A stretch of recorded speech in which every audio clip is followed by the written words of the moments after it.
ਇਹ Punjabi radio USA ਹੈ। ਪਿਆਰ ਦੋਸਤੋ, ਮੈਂ ਚੰਡੀਗੜ੍ਹ ਸਟੂਡੀਓ ਤੋਂ ਸੁਸ਼ੀਲ ਦੁਸਾਂਝ ਆਪਣਾ ਹਫ਼ਤਾਵਾਰੀ ਪ੍ਰੋਗਰਾਮ ਸਾਂਝੀ ਸੱਥ ਲੈ ਕੇ ਤੁਹਾਡੇ ਰੂਬਰੂ ਹੋਣ ਜਾ ਰਿਹਾ। ਸਾਂਝੀ ਸੱਥ ਦੇ ਵਿੱਚ ਹਰ ਵਾਰ ਵਾਂਗ ਇਸ ਵਾਰ ਵੀ ਸਵਾਲਾਂ ਦਾ ਸਿਲਸਿਲਾ ਹੋਏਗਾ ਤੇ ਕਮਲ ਦੁਸਾਂਝ ਨਿਊਯਾਰਕ ਤੋਂ ਆਪਣੇ ਸਵਾਲ ਲੈ ਕੇ ਸਾਡੇ ਨਾਲ ਜੁੜਨਗੇ। ਦੂਸਰੇ ਸੈਗਮੈਂਟ ਦੇ ਵਿੱਚ ਅਸੀਂ ਜਿਹੜੀ ਸਾਹਿਤਕ ਮਹਿਫਲ ਲਾਉਂਦੇ ਹਾਂ ਉਹਦੇ 'ਚ ਅੱਜ ਸਾਡੇ ਸਟੂਡੀਓ 'ਚ ਵਿਸ਼ੇਸ਼ ਤੌਰ ਦੇ ਉੱਤੇ ਅੰਮ੍ਰਿਤਸਰ ਤੋਂ ਪੰਜਾਬੀ ਦੀ ਬਹੁਤ ਹੀ ਪਿਆਰੀ ਸ਼ਾਇਰਾ, ਖੂਬਸੂਰਤ ਨਜ਼ਮਾਂ ਤੇ ਗੀਤ ਕਹਿਣ ਵਾਲੀ ਸ਼ਾਇਰਾ ਸੁਰਿੰਦਰ ਕਮਲ ਹੋਰੀ ਆਏ ਹੋਏ ਨੇ। ਸੁਰਿੰਦਰ ਕਮਲ ਹੋਰਾਂ ਨਾਲ ਗੱਲ ਕਰਾਂਗੇ ਤੇ ਨਾਲ ਉਹਨਾਂ ਦੇ ਗੀਤ ਸੁਣਾਂਗੇ, ਗਜ਼ਲ ਸੁਣਾਂਗੇ। ਪਰ ਪਹਿਲਾਂ ਅੱਜ ਦਾ ਪਹਿਲੇ ਸੈਗਮੈਂਟ ਦੇ ਵਿੱਚ ਚਲੋ ਫਿਰ ਚੱਲਦੇ ਹਾਂ ਨਿਊਯਾਰਕ ਕਮਲ ਦੁਸਾਂਝ ਹੋਰਾਂ ਕੋਲ, ਜਿਹੜੇ ਤਿਆਰ ਬਰ ਤਿਆਰ ਨੇ ਕੁਝ ਸਵਾਲ ਲੈ ਕੇ। ਜੀ ਕਮਲ ਦੁਸਾਂਝ। ਸਾਂਝੀ ਸੱਥ ਦੇ ਸਰੋਤਿਆਂ ਨੂੰ ਮੇਰੇ ਵੱਲੋਂ ਵੀ ਪਿਆਰ ਭਰੀ ਸਤਿ ਸ਼੍ਰੀ ਅਕਾਲ, ਆਦਾਬ ਤੇ ਨਮਸਕਾਰ। ਦੁਸਾਂਝ ਸਾਹਿਬ, ਅੱਜ ਆਪਾਂ ਭਾਰਤ ਦੀ ਕੇਂਦਰੀ ਸਿਆਸਤ ਤੋਂ ਗੱਲ ਸ਼ੁਰੂ ਕਰਦੇ ਹਾਂ। ਕਾਫੀ ਸਮੇਂ ਤੋਂ ਇਹ ਉਡੀਕ ਕੀਤੀ ਜਾ ਰਹੀ ਸੀ ਕਿ ਕਦੋਂ ਕਾਂਗਰਸ ਪਾਰਟੀ ਦੀ ਪ੍ਰਧਾਨਗੀ ਦਾ ਤਾਜ ਰਾਹੁਲ ਗਾਂਧੀ ਦੇ ਸਿਰ ਸਜਾਇਆ ਜਾਏਗਾ। ਹੁਣ ਲੱਗਦਾ ਹੈ ਕਿ ਇਹਦੀ ਤਿਆਰੀ ਲਗਭਗ ਮੁਕੰਮਲ ਹੋ ਗਈ ਹੈ। ਸੋਨੀਆ ਗਾਂਧੀ ਨੇ ਖੁਦ ਕਹਿ ਦਿੱਤਾ ਹੈ ਕਿ ਰਾਹੁਲ ਨੂੰ ਇਹ ਜ਼ਿੰਮੇਵਾਰੀ ਦੇਣ ਦਾ ਵਕਤ ਆ ਗਿਆ।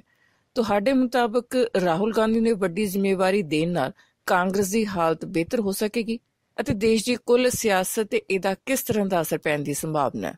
ਦੇਖੋ, ਦੋ ਤਿੰਨ ਗੱਲਾਂ ਇਹਦੇ 'ਚ ਮੈਂ ਸਮਝਦਾ ਬਹੁਤ ਮਹੱਤਵਪੂਰਨ ਹੈ ਜਿਹੜੀ ਸਾਨੂੰ ਕਰਨੀਆਂ ਚਾਹੀਦੀਆਂ। ਨੰਬਰ ਇੱਕ ਗੱਲ ਤਾਂ ਇਹ ਹੈ ਕਿ ਰਾਹੁਲ ਗਾਂਧੀ ਕਾਫੀ ਦੇਰ ਤੋਂ ਐਕਟਿਵ ਨੇ, ਪਰ ਕਈ ਵਾਰ ਉਹ ਐਕਟਿਵ ਹੁੰਦੇ ਹੁੰਦੇ ਵੀ ਕਦੇ ਦਿਖਾਈ ਨਹੀਂ ਦਿੰਦੇ, ਦੇਸ਼ ਤੋਂ ਬਾਹਰ ਚਲੇ ਜਾਂਦੇ ਨੇ। ਪਰ ਇਹਨਾਂ ਦਿਨਾਂ ਦੇ ਵਿੱਚ ਜਿਸ ਤਰੀਕੇ ਦੀ ਉਹਨਾਂ ਦੀ ਸਰਗਰਮੀ ਹੈ, ਖਾਸ ਤੌਰ ਤੇ ਗੁਜਰਾਤ ਦੀਆਂ ਚੋਣਾਂ ਦੇ ਵਿੱਚ, ਉਹਨੇ ਰਾਹੁਲ ਗਾਂਧੀ ਦਾ ਇੱਕ ਨਵਾਂ ਰੂਪ ਜ਼ਰੂਰ ਸਾਹਮਣੇ ਲੈ ਕੇ ਆਂਦਾ ਹੈ। ਦੂਜੀ ਗੱਲ ਇਹ ਹੈ ਕਿ ਥੱਲੋਂ ਬੜੀ ਤੇਜ਼ੀ ਨਾਲ ਇਦਾਂ ਦੀ ਮੰਗ ਉੱਠ ਰਹੀ ਸੀ ਕਿ ਸੋਨੀਆ ਗਾਂਧੀ ਹੋਰਾਂ ਦੀ ਸਿਹਤ ਬਹੁਤੀ ਠੀਕ ਨਹੀਂ ਰਹਿੰਦੀ ਤੇ ਰਾਹੁਲ ਗਾਂਧੀ ਨੂੰ ਪ੍ਰਧਾਨ ਬਣਾਇਆ ਜਾਏ। ਇੱਕ ਗੱਲ ਤਾਂ ਇਹ ਹੈ ਕਿ ਅਸੀਂ ਜਿਹੜੀ ਇਹ ਖਾਨਦਾਨੀ ਇੱਕ ਰਵਾਇਤ ਜਿਹੀ ਤੁਰੀ ਹੋਈ ਹੈ ਕਿ ਠੀਕ ਹੈ ਜੀ, ਗਾਂਧੀ ਪਰਿਵਾਰ ਦੇ ਵਿੱਚੋਂ ਹੀ ਕੋਈ ਪ੍ਰਧਾਨ ਹੋਏਗਾ, ਘੱਟੋ ਘੱਟ ਅਸੀਂ ਇਹਦੇ ਨਾਲ ਸਹਿਮਤ ਨਹੀਂ ਹੈ। ਲੀਡਰਸ਼ਿਪ ਜਿਹੜੀ ਆ ਸਮੂਹਕ ਡਿਵੈਲਪ ਕਰਨੀ ਚਾਹੀਦੀ ਹੈ। ਪਰ ਕਿਉਂਕਿ ਖੁਦ ਰਾਹੁਲ ਗਾਂਧੀ ਨੇ ਕਹਿ ਦਿੱਤਾ ਸੀ ਕੁਝ ਦਿਨ ਪਹਿਲਾਂ, ਖਾਨਦਾਨੀ ਵਿਰਾਸਤ ਬਾਰੇ ਉਹਨਾਂ ਨੇ ਕਮੈਂਟ ਕੀਤਾ ਸੀ ਕਿ ਇਹ ਤਾਂ ਬੜੀ ਜ਼ਰੂਰੀ ਹੈ, ਸੋ ਇਹਦੇ ਤੋਂ, ਇਸ ਰੋਗ ਤੋਂ ਤਾਂ ਉਹ ਮੁਕਤ ਹੋ ਨਹੀਂ ਸਕਦੇ। ਸੋ ਇਸੇ ਸੰਦਰਭ ਜਦੋਂ ਆਪਾਂ ਗੱਲ ਕਰਦੇ ਹਾਂ ਕਿ ਕਾਂਗਰਸ ਪਾਰਟੀ ਦੇ ਪ੍ਰਧਾਨ ਦੇ ਤੌਰ ਦੇ ਉੱਤੇ ਜੇ ਰਾਹੁਲ ਗਾਂਧੀ ਨੂੰ ਲਿਆਂਦਾ ਜਾਏਗਾ, ਪਹਿਲੀ ਗੱਲ ਤਾਂ ਗੁਜਰਾਤ ਦੀਆਂ ਚੋਣਾਂ ਤੋਂ ਬਾਅਦ ਲਿਆਂਦਾ ਜਾਏਗਾ, ਗੁਜਰਾਤ ਦੀਆਂ ਚੋਣਾਂ ਤੋਂ ਤੁਰੰਤ ਬਾਅਦ ਉਹਨੂੰ ਲਿਆਂਦਾ ਜਾਏਗਾ। ਥੱਲਿਓਂ ਏਦਾਂ ਦਾ ਮਾਹੌਲ ਉਸਾਰਿਆ ਜਾ ਰਿਹਾ। ਵੱਖ-ਵੱਖ ਸੂਬਾ ਕਮੇਟੀਆਂ ਜਿਹੜੀਆਂ ਕਾਂਗਰਸ ਪਾਰਟੀ ਦੀਆਂ, ਉਹ ਮਤੇ ਪਾ ਕੇ ਭੇਜ ਰਹੀਆਂ। ਇਹ ਨਹੀਂ ਕਿ ਉਹ ਆਪਣੇ ਵੱਲੋਂ ਮਤੇ ਪਾ ਕੇ ਭੇਜ ਰਹੀਆਂ, ਉਹਨਾਂ ਨੂੰ ਅਸਲ ਦੇ ਵਿੱਚ ਸੈਂਟਰ 'ਚ ਜਿਹੜੀ ਲੌਬੀ ਬੈਠੀ ਹੈ, ਜਿਹੜੀ ਹੁਣ ਰਾਹੁਲ ਗਾਂਧੀ ਨੂੰ ਪ੍ਰਧਾਨ ਬਣਾਉਣਾ ਚਾਹੁੰਦੀ ਹੈ, ਉਹਦੇ ਵੱਲੋਂ ਡਾਇਰੈਕਸ਼ਨ ਦਿੱਤੀ ਗਈ ਹੈ ਕਿ ਤੁਸੀਂ ਮਤੇ ਬਣਾ ਕੇ ਭੇਜੋ ਆਪੋ ਆਪਣੀਆਂ ਸੂਬਾ ਕਮੇਟੀ ਦੀਆਂ। ਹਰਿਆਣੇ ਦੀ ਸੂਬਾ ਕਮੇਟੀ ਨੇ ਭੇਜਤਾ, ਮੱਧ ਪ੍ਰਦੇਸ਼ ਦੀ ਸੂਬਾ ਕਮੇਟੀ ਨੇ ਭੇਜਤਾ। ਕੱਲ ਕੈਪਟਨ ਅਮਰਿੰਦਰ ਦਾ ਬਿਆਨ ਆ ਗਿਆ ਕਿ ਰਾਹੁਲ ਗਾਂਧੀ ਬਹੁਤ ਸਹੀ ਚੋਣ ਹੈ, ਜੇ ਉਹ ਪ੍ਰਧਾਨ ਬਣਦੇ ਤਾਂ ਸਹੀ ਵਕਤ ਹੈ ਉਹਨਾਂ ਨੂੰ ਪ੍ਰਧਾਨ ਬਣਾਉਣਾ ਚਾਹੀਦਾ। ਸੋ ਲਗਭਗ ਕਾਂਗਰਸ ਪਾਰਟੀ ਦੇ ਜਿੰਨੇ ਵੀ ਸਟੇਟ ਯੂਨਿਟਸ ਹੈ, ਉਹਨਾਂ ਵੱਲੋਂ ਇਦਾਂ ਦੇ ਮਤੇ ਪਵਾਏ ਜਾ ਰਹੇ ਆ। ਉਹ ਮਤੇ ਪਵਾਏ ਜਾ ਰਹੇ ਆ ਤਾਂ ਜੋ ਲੋਕਾਂ 'ਚ ਇੱਕ ਭਰਮ ਜਿਹਾ ਪੈਦਾ ਕਰ ਦਿੱਤਾ ਜਾਏ ਵੀ ਅਸੀਂ ਸਾਰਿਆਂ ਦੀ ਰਾਏ ਦੇ ਨਾਲ ਬਿਨਾਂ ਕਿਸੇ ਵਿਰੋਧ ਤੋਂ ਰਾਹੁਲ ਗਾਂਧੀ ਨੂੰ ਆਲ ਇੰਡੀਆ ਕਾਂਗਰਸ ਦਾ ਪ੍ਰੈਜ਼ੀਡੈਂਟ ਬਣਾ ਰਹੇ ਆ। ਇੱਕ ਗੱਲ ਤਾਂ ਇਹ ਹੈ ਕਿ ਉਹ ਪ੍ਰੈਜ਼ੀਡੈਂਟ ਬਣਾਉਣ ਦੀ ਤਿਆਰੀ ਹੋ ਗਈ ਆ ਹੁਣ, ਤੇ ਉਹ ਰੋਗ ਜਿਹੜਾ ਆ, ਖਾਨਦਾਨੀ ਵਿਰਾਸਤ ਦਾ ਰੋਗ ਜਿਹੜਾ ਆ, ਖਾਨਦਾਨੀ ਸਿਆਸਤ ਦਾ ਜਿਹੜਾ ਰੋਗ ਹੈ, ਉਹਦੇ ਤੋਂ ਕਾਂਗਰਸ ਬਾਹਰ ਨਹੀਂ ਆ ਸਕਦੀ। ਇਹ ਗੱਲ ਪੱਕੀ ਹੋ ਗਈ। ਦੂਜੀ ਗੱਲ ਇਹ ਹੈ ਕਿ ਜਿਹੜਾ ਤੁਹਾਡਾ ਸਵਾਲ ਹੈ ਉਹਦੇ 'ਚ ਦੋ ਸਵਾਲ ਆਉਂਦੇ ਆ। ਨੰਬਰ ਇੱਕ ਤਾਂ ਕਿ ਕਾਂਗਰਸ ਪਾਰਟੀ ਦਾ ਪ੍ਰਧਾਨ ਬਣਾਉਣ ਦੇ ਨਾਲ ਰਾਹੁਲ ਗਾਂਧੀ ਨੂੰ ਕੀ ਕਾਂਗਰਸ ਪਾਰਟੀ ਨਵੀਂ ਰੂਹ ਫੂਕੀ ਜਾਏਗੀ? ਦੇਖੋ, ਗੱਲ ਇਹ ਹੈ ਕਿ ਸਰਕਮਸਟੈਂਸਸ ਜਿਹੜੇ ਹੁੰਦੇ ਆ ਉਹ ਕਿਸੇ ਵੀ ਪਾਰਟੀ ਨੂੰ ਉਭਾਰਦੇ ਆ, ਕਿਸੇ ਵੀ ਪਾਰਟੀ ਨੂੰ ਹੇਠਾਂ ਡੇਗਦੇ ਆ। ਤੁਸੀਂ ਇੱਕ ਕਿਆਸ ਕਰੋ, 22 ਦੇ ਵੀ ਆਪਾਂ ਮੰਨ ਕੇ ਚੱਲੀਏ, ਜੇ ਪਿਛਲੀ ਜਿਹੜੀ ਚੋਣ ਹੋਈ ਸੀਗੀ ਜਿਹਦੇ 'ਚ ਨਰਿੰਦਰ ਮੋਦੀ ਦੀ ਅਗਵਾਈ 'ਚ ਭਾਰਤੀ ਜਨਤਾ ਪਾਰਟੀ ਨੇ ਇੱਕ ਵੱਡੀ ਜਿੱਤ ਹਾਸਲ ਕੀਤੀ, ਜੇ ਉਸ ਚੋਣ ਦੇ ਵਿੱਚ ਕਾਂਗਰਸ ਜਿੱਤ ਜਾਂਦੀ ਤੇ ਅੱਜ ਰਾਹੁਲ ਗਾਂਧੀ, ਜਿਹਨੂੰ ਮਜ਼ਾਕ ਦੇ ਨਾਲ ਪੱਪੂ ਕਿਹਾ ਜਾਂਦਾ, ਤੇ ਅੱਜ ਰਾਹੁਲ ਗਾਂਧੀ ਦੇ ਟਾਈਮ ਮੈਗਜ਼ੀਨ ਦੇ ਕਵਰ ਪੇਜ ਦੇ ਉੱਤੇ ਇਹਨਾਂ ਦੀ ਫੋਟੋ ਹੋਣੀ ਸੀ। ਨਰਿੰਦਰ ਮੋਦੀ ਕਿਤੇ ਨਹੀਂ ਸੀ ਲੱਭਣੇ। ਸੋ ਜਿਹੜਾ ਚੜ੍ਹਦਾ ਸੂਰਜ ਹੈ ਨਾ ਸਿਆਸਤ ਦੇ ਵਿੱਚ, ਉਹਨੂੰ ਸਲਾਮ ਕੀਤੀ ਜਾਂਦੀ ਹੈ, ਫਿਰ ਉਹਨਾਂ ਦੇ ਗੁਣ ਗਾਏ ਜਾਂਦੇ ਆ, ਫਿਰ ਉਹਨਾਂ ਦੇ ਦੋਸ਼ ਨਹੀਂ ਦੇਖੇ ਜਾਂਦੇ।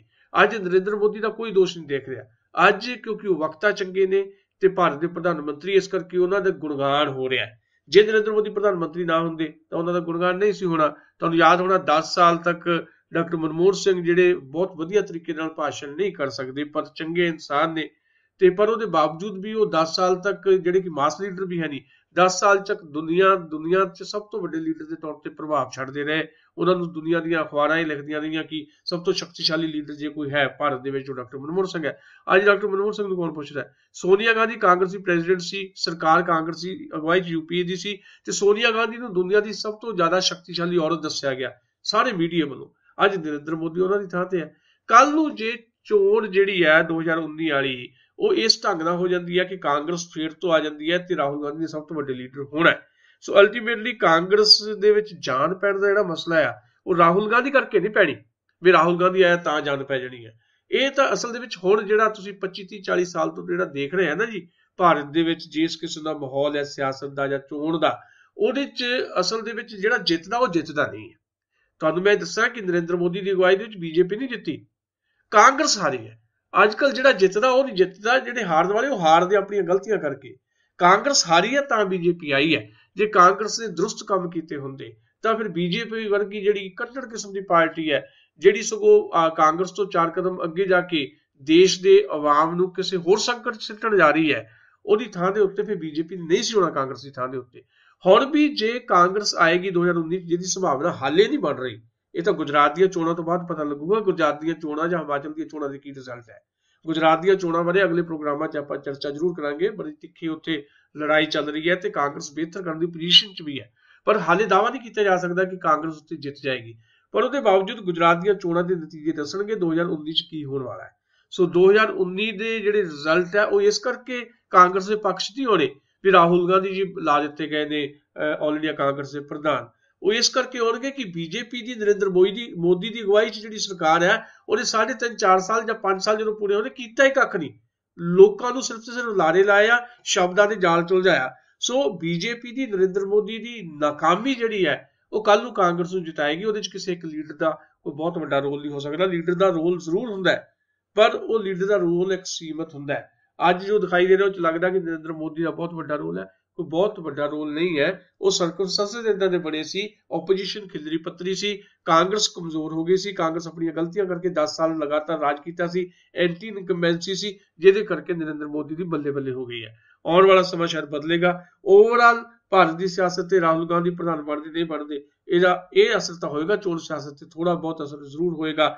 ਤਨਦੇਹੀ ਨਾਲ ਉਹ ਕੰਮ ਕਰਨਗੇ, ਆਪਣੀ ਨਵੀਂ ਟੀਮ ਬਣਾਉਣਗੇ, ਸ਼ਾਇਦ ਇੱਕ ਨਵੇਂ ਕਿਸਮ ਦਾ ਮਾਹੌਲ ਉਹ ਪੈਦਾ ਕਰ ਦੇਣ, ਪਰ ਇਹਦੇ ਨਾਲ ਲੋਕਾਂ ਦਾ ਕੀ ਭਲਾ ਹੋਏਗਾ? ਲੋਕਾਂ ਦਾ ਕੋਈ ਭਲਾ ਨਹੀਂ ਹੋਣਾ। ਕੱਲ ਨੂੰ ਕਾਂਗਰਸ ਫੇਰ ਜਿੱਤ ਕੇ ਆਈ ਸੀ 2019 ਦੇ ਵਿੱਚ, ਤੇ 60 ਸਾਲ ਵੀ ਤਾਂ ਕਾਂਗਰਸ ਸਹੀ ਹੈ, ਤਾਂ ਕਿ ਲੋਕਾਂ ਦਾ ਭਲਾ ਹੋ ਗਿਆ। ਸੋ ਨਾ ਤਾਂ ਨਰਿੰਦਰ ਮੋਦੀ ਦੇ ਹੁਣ ਇਸ ਵੇਲੇ ਪ੍ਰਧਾਨ ਮੰਤਰੀ ਹੋਣ ਨਾਲ ਲੋਕਾਂ ਦਾ ਕੋਈ ਭਲਾ ਹੈ, ਨਾ ਕੱਲ ਨੂੰ ਕਾਂਗਰਸ ਜਿੱਤ ਕੇ ਆਏਗੀ ਰਾਹੁਲ ਗਾਂਧੀ ਨੂੰ ਪ੍ਰਧਾਨ ਮੰਤਰੀ ਬਣਾਉਣ ਨੇ ਤਾਂ ਵੀ ਕੋਈ ਲੋਕਾਂ ਦਾ ਭਲਾ ਨਹੀਂ ਹੈ। ਲੋਕਾਂ ਨੂੰ ਆਪਣਾ ਇੱਕ ਨਵਾਂ ਬਦਲ ਲੱਭਣ ਦੀ ਜ਼ਰੂਰਤ ਹੈ। ਇਹਦੇ ਤੇ ਚਰਚਾ ਆਪਾਂ ਆਉਣ ਵਾਲੇ ਪ੍ਰੋਗਰਾਮਾਂ 'ਚ ਕਰਾਂਗੇ ਜੀ। ਅੱਜਕੱਲ ਭਾਰਤ ਤੇ ਰਾਜ ਕਰਦੀ ਪਾਰਟੀ ਭਾਰਤੀ ਜਨਤਾ ਪਾਰਟੀ ਦੇ ਪ੍ਰਧਾਨ ਅਮਿਤ ਸ਼ਾਹ ਦਾ ਬੇਟਾ ਜੈ ਸ਼ਾਹ ਵੀ ਸੁਰਖੀਆਂ 'ਚ ਹੈ। ਕੱਲ ਤੱਕ 50,000 ਵਾਲੀ ਉਹਦੀ ਕੰਪਨੀ ਰਾਤੋਂ ਰਾਤ 80 ਕਰੋੜ ਦੀ ਹੋ ਗਈ ਹੈ। ਅਮਿਤ ਸ਼ਾਹ ਆਪਣੇ ਬੇਟੇ ਨੂੰ ਕਲੀਨ ਚਿੱਟ ਦੇ ਰਹੇ ਨੇ। ਭ੍ਰਿਸ਼ਟਾਚਾਰ ਮੁਕਤ ਭਾਰਤ ਦੀ ਗੱਲ ਕਰਨ ਵਾਲੇ ਅੱਜ ਖੁਦ ਗੱਲ ਤੱਕ ਭ੍ਰਿਸ਼ਟਾਚਾਰ 'ਚ ਡੁੱਬੇ ਹੋਏ ਨੇ। ਤੁਹਾਡੀ ਇਹਦੇ ਬਾਰੇ ਕੀ ਟਿੱਪਣੀ ਹੈ? ਇਹ ਸਰਕਾਰ ਨਰਿੰਦਰ ਮੋਦੀ ਦੀ ਅਗਵਾਈ 'ਚ ਜਿਹੜੀ ਆਈ ਹੈ ਭਾਰਤ ਦੇ ਵਿੱਚ, ਇਸ ਨਾਅਰੇ ਨਾਲ ਆਈ ਸੀ, ਵਿਕਾਸ ਦੇ ਨਾਅਰੇ ਨਾਲ। ਤੇ ਦੂਜੀ ਗੱਲ, ਵੱਡਾ ਇੱਕ ਨਾਅਰਾ ਸੀ ਕਿ ਅਸੀਂ ਭ੍ਰਿਸ਼ਟਾਚਾਰ ਮੁਕਤ ਮੁਲਕ ਕਰਨਾ ਹੈ। ਤੇ ਭ੍ਰਿਸ਼ਟਾਚਾਰ ਮੁਕਤ ਮੁਲਕ ਕਰਨ ਦਾ ਸਿਰਫ ਨਾਅਰਾ ਹੀ ਨਾਅਰਾ ਰਿਹਾ ਹੈ। ਸਾਰਾ ਕੁਝ ਜਿਹੜਾ ਆ ਉਸੇ ਤਰ੍ਹਾਂ ਨਹੀਂ ਚੱਲਦਾ ਰਿਹਾ, ਸਗੋਂ ਹੋਰ ਜ਼ਿਆਦਾ ਵੱਧ ਗਿਆ। ਪਿਛਲੀ ਸਰਕਾਰ ਸੀ ਯੂਪੀਏ ਦੀ, ਤਾਂ ਸਾਡੇ ਸਾਹਮਣੇ ਰਾਬਰਟ ਵਡੇਰਾ ਸੀ, ਜਾਣੀ ਸਰਕਾਰ ਚਲਾ ਰਹੇ ਜਿਹੜੇ ਲੋਕ, ਬੀਬੀ ਸੋਨੀਆ ਗਾਂਧੀ ਜਿਹੜੀ ਪਿੱਛੋਂ ਸਰਕਾਰ ਚਲਾ ਰਹੀ ਸੀ, ਉਹਨਾਂ ਦੇ ਦਾਮਾਦ ਸਾਹਿਬ ਰਾਬਰਟ ਵਡੇਰਾ, ਉਹਨਾਂ ਦੇ ਉੱਤੇ ਇਸ ਤਰ੍ਹਾਂ ਦੇ ਮਨੀ ਲਾਂਡਰਿੰਗ ਦੇ ਜਿਹੜੇ ਕੇਸ ਸੀਗੇ। ਅੱਜ ਰਾਬਰਟ ਵਡੇਰਾ ਦਾ ਨਾਮ ਬਦਲ ਗਿਆ। ਅੱਜ ਸਰਕਾਰ ਚਲਾ ਰਹੀ ਜਿਹੜੀ ਜੋੜੀ ਹੈ ਨਰਿੰਦਰ ਮੋਦੀ ਤੇ ਅਮਿਤ ਸ਼ਾਹ ਦੀ ਜੋੜੀ, ਜਿਹੜੀ ਜਿਹਦੇ ਚ ਅਮਿਤ ਸ਼ਾਹ ਜਿਹੜੇ ਪ੍ਰੈਜ਼ੀਡੈਂਟ ਨੇ ਬੀਜੇਪੀ ਦੇ, ਅਮਿਤ ਸ਼ਾਹ ਦੇ ਬੇਟੇ ਜੈ ਸ਼ਾਹ ਨੂੰ ਰਾਬਰਟ ਵਾਡਰਾ ਕਿਹਾ ਜਾ ਰਿਹਾ। ਅੱਛਾ, ਇੱਕ ਬੜੀ ਮਹੱਤਵਪੂਰਨ ਇਹ 'ਚ ਗੱਲ ਕਰਨੀ ਮੈਂ ਚਾਹੁੰਦਾ, ਉਹ ਇਹ ਹੈ ਵੀ ਜਦੋਂ ਰਾਬਰਟ ਵਾਡਰਾ ਬਾਰੇ ਜਿਹੜਾ ਇਹ ਸਾਰਾ ਮਾਮਲਾ ਸਾਹਮਣੇ ਆਇਆ, ਤੇ ਉਸ ਵੇਲੇ ਇਦਾਂ ਦੇ ਹਾਲਾਤ ਨਹੀਂ ਸੀ ਵੀ ਜਿਹੜਾ ਬੰਦਾ ਕੋਈ ਖਬਰ ਲਿਖ ਰਿਹਾ, ਆਰਟੀਕਲ ਲਿਖ ਰਿਹਾ ਹੈ ਰਾਬਰਟ ਵਾਡਰਾ ਬਾਰੇ, ਉਹਨੂੰ ਡਰਾਇਆ ਜਾਏ, ਧਮਕਾਇਆ ਜਾਏ, ਸਰਕਾਰ ਦੇ ਵਿੱਚ ਬੈਠੇ ਜਿਹੜੇ ਲੋਕ ਉੱਤੇ ਪ੍ਰੈਸ਼ਰ ਬਣਾਉਣ। ਇੱਥੇ ਉਲਟ ਹੋ ਗਿਆ। ਰਾਬਰਟ ਵਾਡਰਾ ਤੇ ਜਿਸ ਲੜਕੀ ਨੇ ਦਾ ਵਾਇਰ ਜਿਹੜਾ ਗਰੁੱਪ ਹੈ, ਜਿਹਦੇ ਚ ਵਿਨੋਦ ਦੁਆ ਹੋਰੀ ਵੀ ਕੰਮ ਕਰਦੇ ਆ, ਰੈਗੂਲਰ ਉਹਨਾਂ ਦੇ ਵੀਡੀਓ ਤੁਸੀਂ ਦੇਖਦੇ ਆ, ਦਾ ਵਾਇਰ ਗਰੁੱਪ ਦੀ ਜਿਹੜੀ ਇੱਕ ਪੱਤਰਕਾਰ ਰੋਹਿਣੀ ਸਿੰਘ ਹੈ, ਉਹਨੇ ਰਾਬਰਟ ਵਾਡਰਾ ਤੇ ਵੀ ਏਦਾਂ ਆਰਟੀਕਲ ਤੱਥਾਂ ਸਮੇਤ ਲਿਖਿਆ ਸੀ। ਇਸੇ ਰੋਹਿਣੀ ਸਿੰਘ ਨੇ ਅਮਿਤ ਸ਼ਾਹ ਦੇ ਬੇਟੇ ਜੈ ਸ਼ਾਹ ਦੇ ਉੱਤੇ ਇਹ ਆਰਟੀਕਲ ਲਿਖਿਆ ਤੇ ਤੱਥ ਦਿੱਤੇ ਆ, ਪੂਰੇ ਤੱਥ ਦਿੱਤੇ ਆ ਕਿ ਇੱਕ 50,000 ਦੀ ਕੰਪਨੀ ਜਿਹੜੀ ਹੈ 2015 ਚ 50,000 ਦੀ, 2016 ਦੇ ਵਿੱਚ 16,000 ਗੁਣਾ ਵੱਧ ਕੇ 80 ਕਰੋੜ ਦੀ ਕਿੱਦਾਂ ਹੋ ਗਈ। ਲੋਨ ਉਹਨੂੰ ਮਿਲ ਜਾਂਦਾ 15.5 ਕਰੋੜ ਰੁਪਏ ਦਾ ਨਾਲ ਦੀ ਨਾਲ, ਤੇ ਫਿਰ ਉਹ ਪੈਸੇ ਆਉਣੇ ਸ਼ੁਰੂ ਹੋ ਜਾਂਦੇ, ਬਾਅਦ ਚ ਕੰਪਨੀ ਬੰਦ ਵੀ ਕਰ ਦਿੱਤੀ ਜਾਂਦੀ ਹੈ। ਤੇ ਅਮਿਤ ਸ਼ਾਹ ਯਾਨੀ ਜੈ ਸ਼ਾਹ ਦੇ ਜਿਹੜੇ ਫਾਦਰ ਸਾਹਿਬ ਹੈ, ਅਮਿਤ ਸ਼ਾਹ ਜਿਹੜੇ ਬੀਜੇਪੀ ਦੇ ਨੈਸ਼ਨਲ ਪ੍ਰੈਜ਼ੀਡੈਂਟ ਹੈ, ਜਿਨ੍ਹਾਂ ਨੇ ਇਹ ਵਾਅਦਾ ਕੀਤਾ ਸੀ ਦੇਸ਼ ਨੂੰ ਭ੍ਰਿਸ਼ਟਾਚਾਰ ਮੁਕਤ ਸਰਕਾਰ ਦੇਣ ਦਾ, ਉਹ ਆਪਣੇ ਬੇਟੇ ਦਾ ਬਚਾਅ ਕਿੱਦਾਂ ਕਰਦੇ ਆ? ਇਹ ਕਹਿ ਕੇ ਜੀ ਦੇਖੋ ਜੀ ਉਹਨੇ 100 ਕਰੋੜ ਦਾ ਮਾਨਹਾਨੀ ਦਾ ਕੇਸ ਕਰ ਦਿੱਤਾ ਦਾਵਾਇਣ ਦੇ ਉੱਤੇ। ਉਹਨੇ ਕੇਸ ਕਰਨ ਦਾ ਮਤਲਬ ਇਹ ਹੈ ਕਿ ਹਾਂ ਉਹ ਆਪਣੀ ਜਾਂਚ ਆਪ ਮੰਗਣੀ ਚਾਹੁੰਦਾ ਵੀ ਮੇਰੀ ਜਾਂਚ ਤੁਸੀਂ ਕਰ ਲਓ। ਜਿਹੜੀ ਮਾਨਹਾਨੀ ਦਾ ਕੇਸ ਕਰ ਦਿੱਤਾ ਮਤਲਬ ਤੁਸੀਂ ਨਿਰਦੋਸ਼ ਸਾਬਤ ਹੋ ਗਏ। ਨਿਰਦੋਸ਼ ਏਦਾਂ ਨਹੀਂ ਸਾਬਤ ਹੋਇਆ ਜਾਂਦਾ। ਸਿੱਧਾ ਜਿਹਾ ਸਵਾਲ ਹੈ ਕਿ 50,000 ਦੀ ਕੰਪਨੀ 80 ਕਰੋੜ ਦੀ 6-7 ਮਹੀਨਿਆਂ ਜਾਂ ਰਾਤੋਂ ਰਾਤ ਕਿੱਦਾਂ ਹੋ ਗਈ 80 ਕਰੋੜ ਦੀ? 16,000 ਗੁਣਾ ਉਹਨਾਂ ਦਾ ਕ੍ਰੈਡਿਟ ਕਿੱਦਾਂ ਵੱਧ ਗਿਆ? ਇਹ ਵੱਡਾ ਸਵਾਲ ਹੈ। ਲੋਕ ਤਾਂ ਮਜ਼ਾਕ ਕਰ ਰਹੇ, ਲੋਕ ਕਹਿੰਦੇ ਵੀ ਜੈ ਸ਼ਾਹ ਜਿਹੜਾ ਆ ਉਹਨੂੰ ਦੇਸ਼ ਦੀਆਂ ਯੂਨੀਵਰਸਿਟੀਆਂ ਦੀ ਜਿਹੜੀ ਮੈਨੇਜਮੈਂਟ ਹੈ ਉਹਨਾਂ ਨੂੰ ਇਹ ਕੋਰਸ ਦੇਣੇ ਚਾਹੀਦੇ ਆ, ਇਹ ਦੱਸਣਾ ਚਾਹੀਦਾ, ਦੇਸ਼ ਦੇ ਬੇਰੁਜ਼ਗਾਰ ਨੌਜਵਾਨਾਂ ਨੂੰ ਦੱਸਣਾ ਚਾਹੀਦਾ ਵੀ ਰਾਤੋਂ ਰਾਤ 50,000 ਤੋਂ 80 ਕਰੋੜ ਕਿੱਦਾਂ ਬਣਾਏ ਜਾ ਸਕਦੇ ਆ। ਸੋ ਇਸ ਹਮਾਮ 'ਚ ਸਾਰੇ ਨੰਗੇ ਆ ਜਿਸ ਤਰ੍ਹਾਂ ਦੀ ਇਹ ਸਿਆਸਤ ਕਰਦੇ ਆ। ਭਾਰਤੀ ਜਨਤਾ ਪਾਰਟੀ ਵਾਲੇ, ਕਾਂਗਰਸ ਵਾਲੇ, ਖੇਤਰੀ ਪਾਰਟੀਆਂ ਜਿਹੜੀਆਂ ਬਹੁਤੀਆਂ, ਇਹਨਾਂ ਦੀ ਸਿਆਸਤ ਇਸੇ ਤਰ੍ਹਾਂ ਜਿਹੜੀ ਚੱਲਦੀ ਹੈ, ਇਹਨਾਂ ਦੇ ਪਿੱਛੇ ਮੰਨੀ ਹੈ। ਤੇ ਜਿੰਨੀ ਦੇਰ ਤੱਕ ਪੋਲੀਟੀਕਲ ਕਰਪਸ਼ਨ ਨਹੀਂ ਦੂਰ ਹੁੰਦੀ ਉਨੀ ਦੇਰ ਤੱਕ ਇਸ ਮੁਲਕ ਦਾ ਭਲਾ ਨਹੀਂ ਹੋ ਸਕਦਾ। ਪੋਲੀਟੀਕਲ ਕਰਪਸ਼ਨ ਦੇ ਵਿੱਚ ਭਾਰਤੀ ਜਨਤਾ ਪਾਰਟੀ ਕਾਂਗਰਸ ਤੋਂ ਪਿੱਛੇ ਨਹੀਂ ਹੈ। ਇਸ ਗੱਲ ਨੇ ਇਹਨੂੰ ਪ੍ਰਮਾਣਿਤ ਕਰ ਦਿੱਤਾ ਹੈ। ਪਰ ਫਿਰ ਵੀ ਸਰਕਾਰ ਬਚਾਉਂਦੀ ਫਿਰ ਰਹੀ ਹੈ। ਸਰਕਾਰ ਦੇ ਲੋਕ ਉਸ ਪੱਤਰਕਾਰ ਰੋਹਿਣੀ ਸਿੰਘ ਨੂੰ ਧਮਕੀਆਂ ਦੇਣ ਤੱਕ ਜਾ ਰਹੇ ਆ। ਉਹਨਾਂ ਨੇ ਖੁਦ ਕਿਹਾ, ਰੋਹਿਣੀ ਸਿੰਘ ਨੇ, ਵੀ ਮੈਂ ਰਾਬਰਟ ਬਾਡਰਾ ਵਾਲੀ ਵੀ ਸਟੋਰੀ ਕੱਢੀ ਸੀ, ਉਦੋਂ ਤਾਂ ਮੈਨੂੰ ਕਿਸੇ ਤਰ੍ਹਾਂ ਦਾ ਕੋਈ ਦਬਾਅ ਝੱਲਣਾ ਨਹੀਂ ਪਿਆ, ਹੁਣ ਮੈਂ ਬਹੁਤ ਪ੍ਰੈਸ਼ਰ 'ਚ ਹਾਂ। ਭਾਵੇਂ ਇਹ ਮੇਰਾ ਕੰਮ ਹੈ, ਮੇਰੀ ਜਰਨਲਿਜ਼ਮ ਹੈ, ਮੈਂ ਕੋਈ ਬਹਾਦਰੀ ਦਾ ਕੰਮ ਨਹੀਂ ਕੀਤਾ, ਇਹ ਮੇਰੀ ਪੱਤਰਕਾਰੀ ਹੈ। ਪਰ ਉਹਦੇ ਬਾਵਜੂਦ ਪੱਤਰਕਾਰੀ ਲਈ ਸੁਖਾਵਾਂ ਮਾਹੌਲ ਨਹੀਂ ਹੈ। ਯਾਨੀ ਜੇ ਤੁਸੀਂ ਹੁਕੂਮਤ ਦੇ ਕਿਸੇ ਬੰਦੇ ਤੇ ਉਂਗਲ ਰੱਖੋ, ਜਿਹੜਾ ਕੰਮ ਹੈ ਪੱਤਰਕਾਰਾਂ ਦਾ, ਤਾਂ ਤੁਹਾਡੀ ਉਂਗਲ ਵੱਢ ਦਿੱਤੀ ਜਾਏਗੀ। ਏਦਾਂ ਦਾ ਮਾਹੌਲ ਭਾਰਤ ਦੇ ਵਿੱਚ ਪੈਦਾ ਕਰ ਦਿੱਤਾ ਗਿਆ। ਸੋ ਇਸ ਸਰਕਾਰ ਦੇ ਵਿੱਚ ਬੈਠੇ ਲੋਕਾਂ ਦੇ ਹਾਲੇ ਹੋਰ ਕਿੱਸੇ ਸਾਡੇ ਸਾਹਮਣੇ ਆਉਣ ਵਾਲੇ ਆ। ਦੂਜੀ ਗੱਲ, ਜਿਹੜਾ ਕਾਰਪੋਰੇਟਸ ਨੂੰ ਕਰੋੜਾਂ ਰੁਪਏ ਜਿਹੜੇ ਮਾਫ ਕੀਤੇ ਆ, ਉਹ ਇੱਕ ਵੱਖਰਾ ਮਸਲਾ ਹੈ। ਉਹ ਵੀ ਆਪਣੇ ਆਪ 'ਚ ਬਹੁਤ ਵੱਡੀ ਪੋਲੀਟੀਕਲ ਕਰਪਸ਼ਨ ਹੈ। ਜੀ ਬਿਲਕੁਲ ਦਰੁਸਤ ਕਿਹਾ ਤੁਸੀਂ। ਆਓ ਹੁਣ ਥੋੜਾ ਆਪਾਂ ਭਾਰਤ ਦੀ ਅਸਲ ਤਸਵੀਰ ਤੇ ਨਜ਼ਰ ਮਾਰਦੇ ਹਾਂ। ਪ੍ਰਧਾਨ ਮੰਤਰੀ ਨਰਿੰਦਰ ਮੋਦੀ 2022 ਤੱਕ ਦੇਸ਼ 'ਚੋਂ ਗਰੀਬੀ ਖਤਮ ਕਰਨ ਦੇ ਦਾਅਵੇ ਕਰ ਰਹੇ ਨੇ। ਵਰਲਡ ਬੈਂਕ ਮੁਤਾਬਕ ਦੁਨੀਆ ਦਾ ਹਰ ਤੀਸਰਾ ਗਰੀਬ ਭਾਰਤ 'ਚ ਵਸਦਾ ਹੈ। ਮੋਦੀ ਸਾਹਿਬ ਦਾ ਸੁਪਨਾ 2022 ਤੱਕ ਕਿਵੇਂ ਪੂਰਾ ਹੋਏਗਾ? ਦੇਖੋ ਜੀ, ਸਿੱਧੀ ਗੱਲ ਹੈ ਕਿ ਮੋਦੀ ਸਾਹਿਬ ਜਿਹਨਾਂ ਦਾ ਸੁਪਨਾ ਤੁਸੀਂ ਜਿਹਦਾ ਜ਼ਿਕਰ ਕਰ ਰਹੇ ਹੋ, ਸੁਪਨਾ ਕਿੱਦਾਂ ਪੂਰਾ ਹੋਏਗਾ? ਅਸਲ 'ਚ ਮੋਦੀ ਸਾਹਿਬ ਹੁਣ ਤੱਕ ਦੇ ਭਾਰਤ ਦੇ ਜਿੰਨੇ ਵੀ ਪ੍ਰਧਾਨ ਮੰਤਰੀ ਹੋਏ ਹੈ, ਉਹਨਾਂ ਸਾਰੇ ਪ੍ਰਧਾਨ ਮੰਤਰੀਆਂ ਦੇ ਵਿੱਚੋਂ ਸਭ ਤੋਂ ਵੱਡੇ ਸੁਪਨਿਆਂ ਦੇ ਸੌਦਾਗਰ ਹੈ।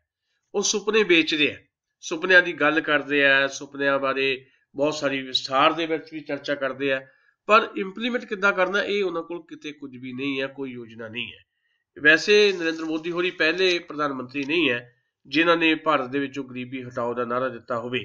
ਇਸ ਤੋਂ ਪਹਿਲਾਂ ਵੀ ਸ਼੍ਰੀਮਤੀ ਇੰਦਰਾ ਗਾਂਧੀ ਨੇ ਗਰੀਬੀ ਹਟਾਓ ਦਾ ਨਾਅਰਾ ਦਿੱਤਾ ਸੀ 1971 ਦੇ ਵਿੱਚ।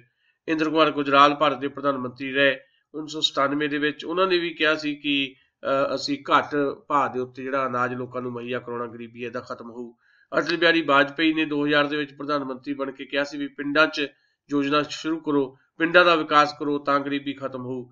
ਡਾਕਟਰ ਮਨਮੋਹਨ ਸਿੰਘ 10 ਸਾਲ ਸਾਡੇ ਪ੍ਰਧਾਨ ਮੰਤਰੀ ਰਹੇ ਆ। 2006 ਦੇ ਵਿੱਚ ਉਹਨਾਂ ਨੇ ਨਰੇਗਾ ਲਾਂਚ ਕੀਤੀ ਸੀ ਤਾਂ ਜੋ ਗਰੀਬੀ ਹਟੇ। ਤੇ ਅੱਜ ਸਾਡੇ ਪ੍ਰਧਾਨ ਮੰਤਰੀ ਜਿਹੜੇ ਆ ਉਹ ਨਰੇਗਾ ਨੂੰ ਮਨਰੇਗਾ ਦੇ ਰੂਪ 'ਚ ਲਾਗੂ ਕਰ ਰਹੇ। ਜਿਹੜੀ ਪੁਰਾਣੀਆਂ ਹੀ ਯੋਜਨਾਵਾਂ ਨੂੰ ਨਵੇਂ ਰੂਪ ਦੇ ਵਿੱਚ ਲਾਗੂ ਕੀਤਾ ਜਾ ਰਿਹਾ, ਨਵੇਂ ਨਾਮਾਂ ਨਾਲ ਲਾਗੂ ਕੀਤਾ ਜਾ ਰਿਹਾ। ਯੋਜਨਾਵਾਂ ਪੁਰਾਣੀਆਂ ਹੀ ਹੈ।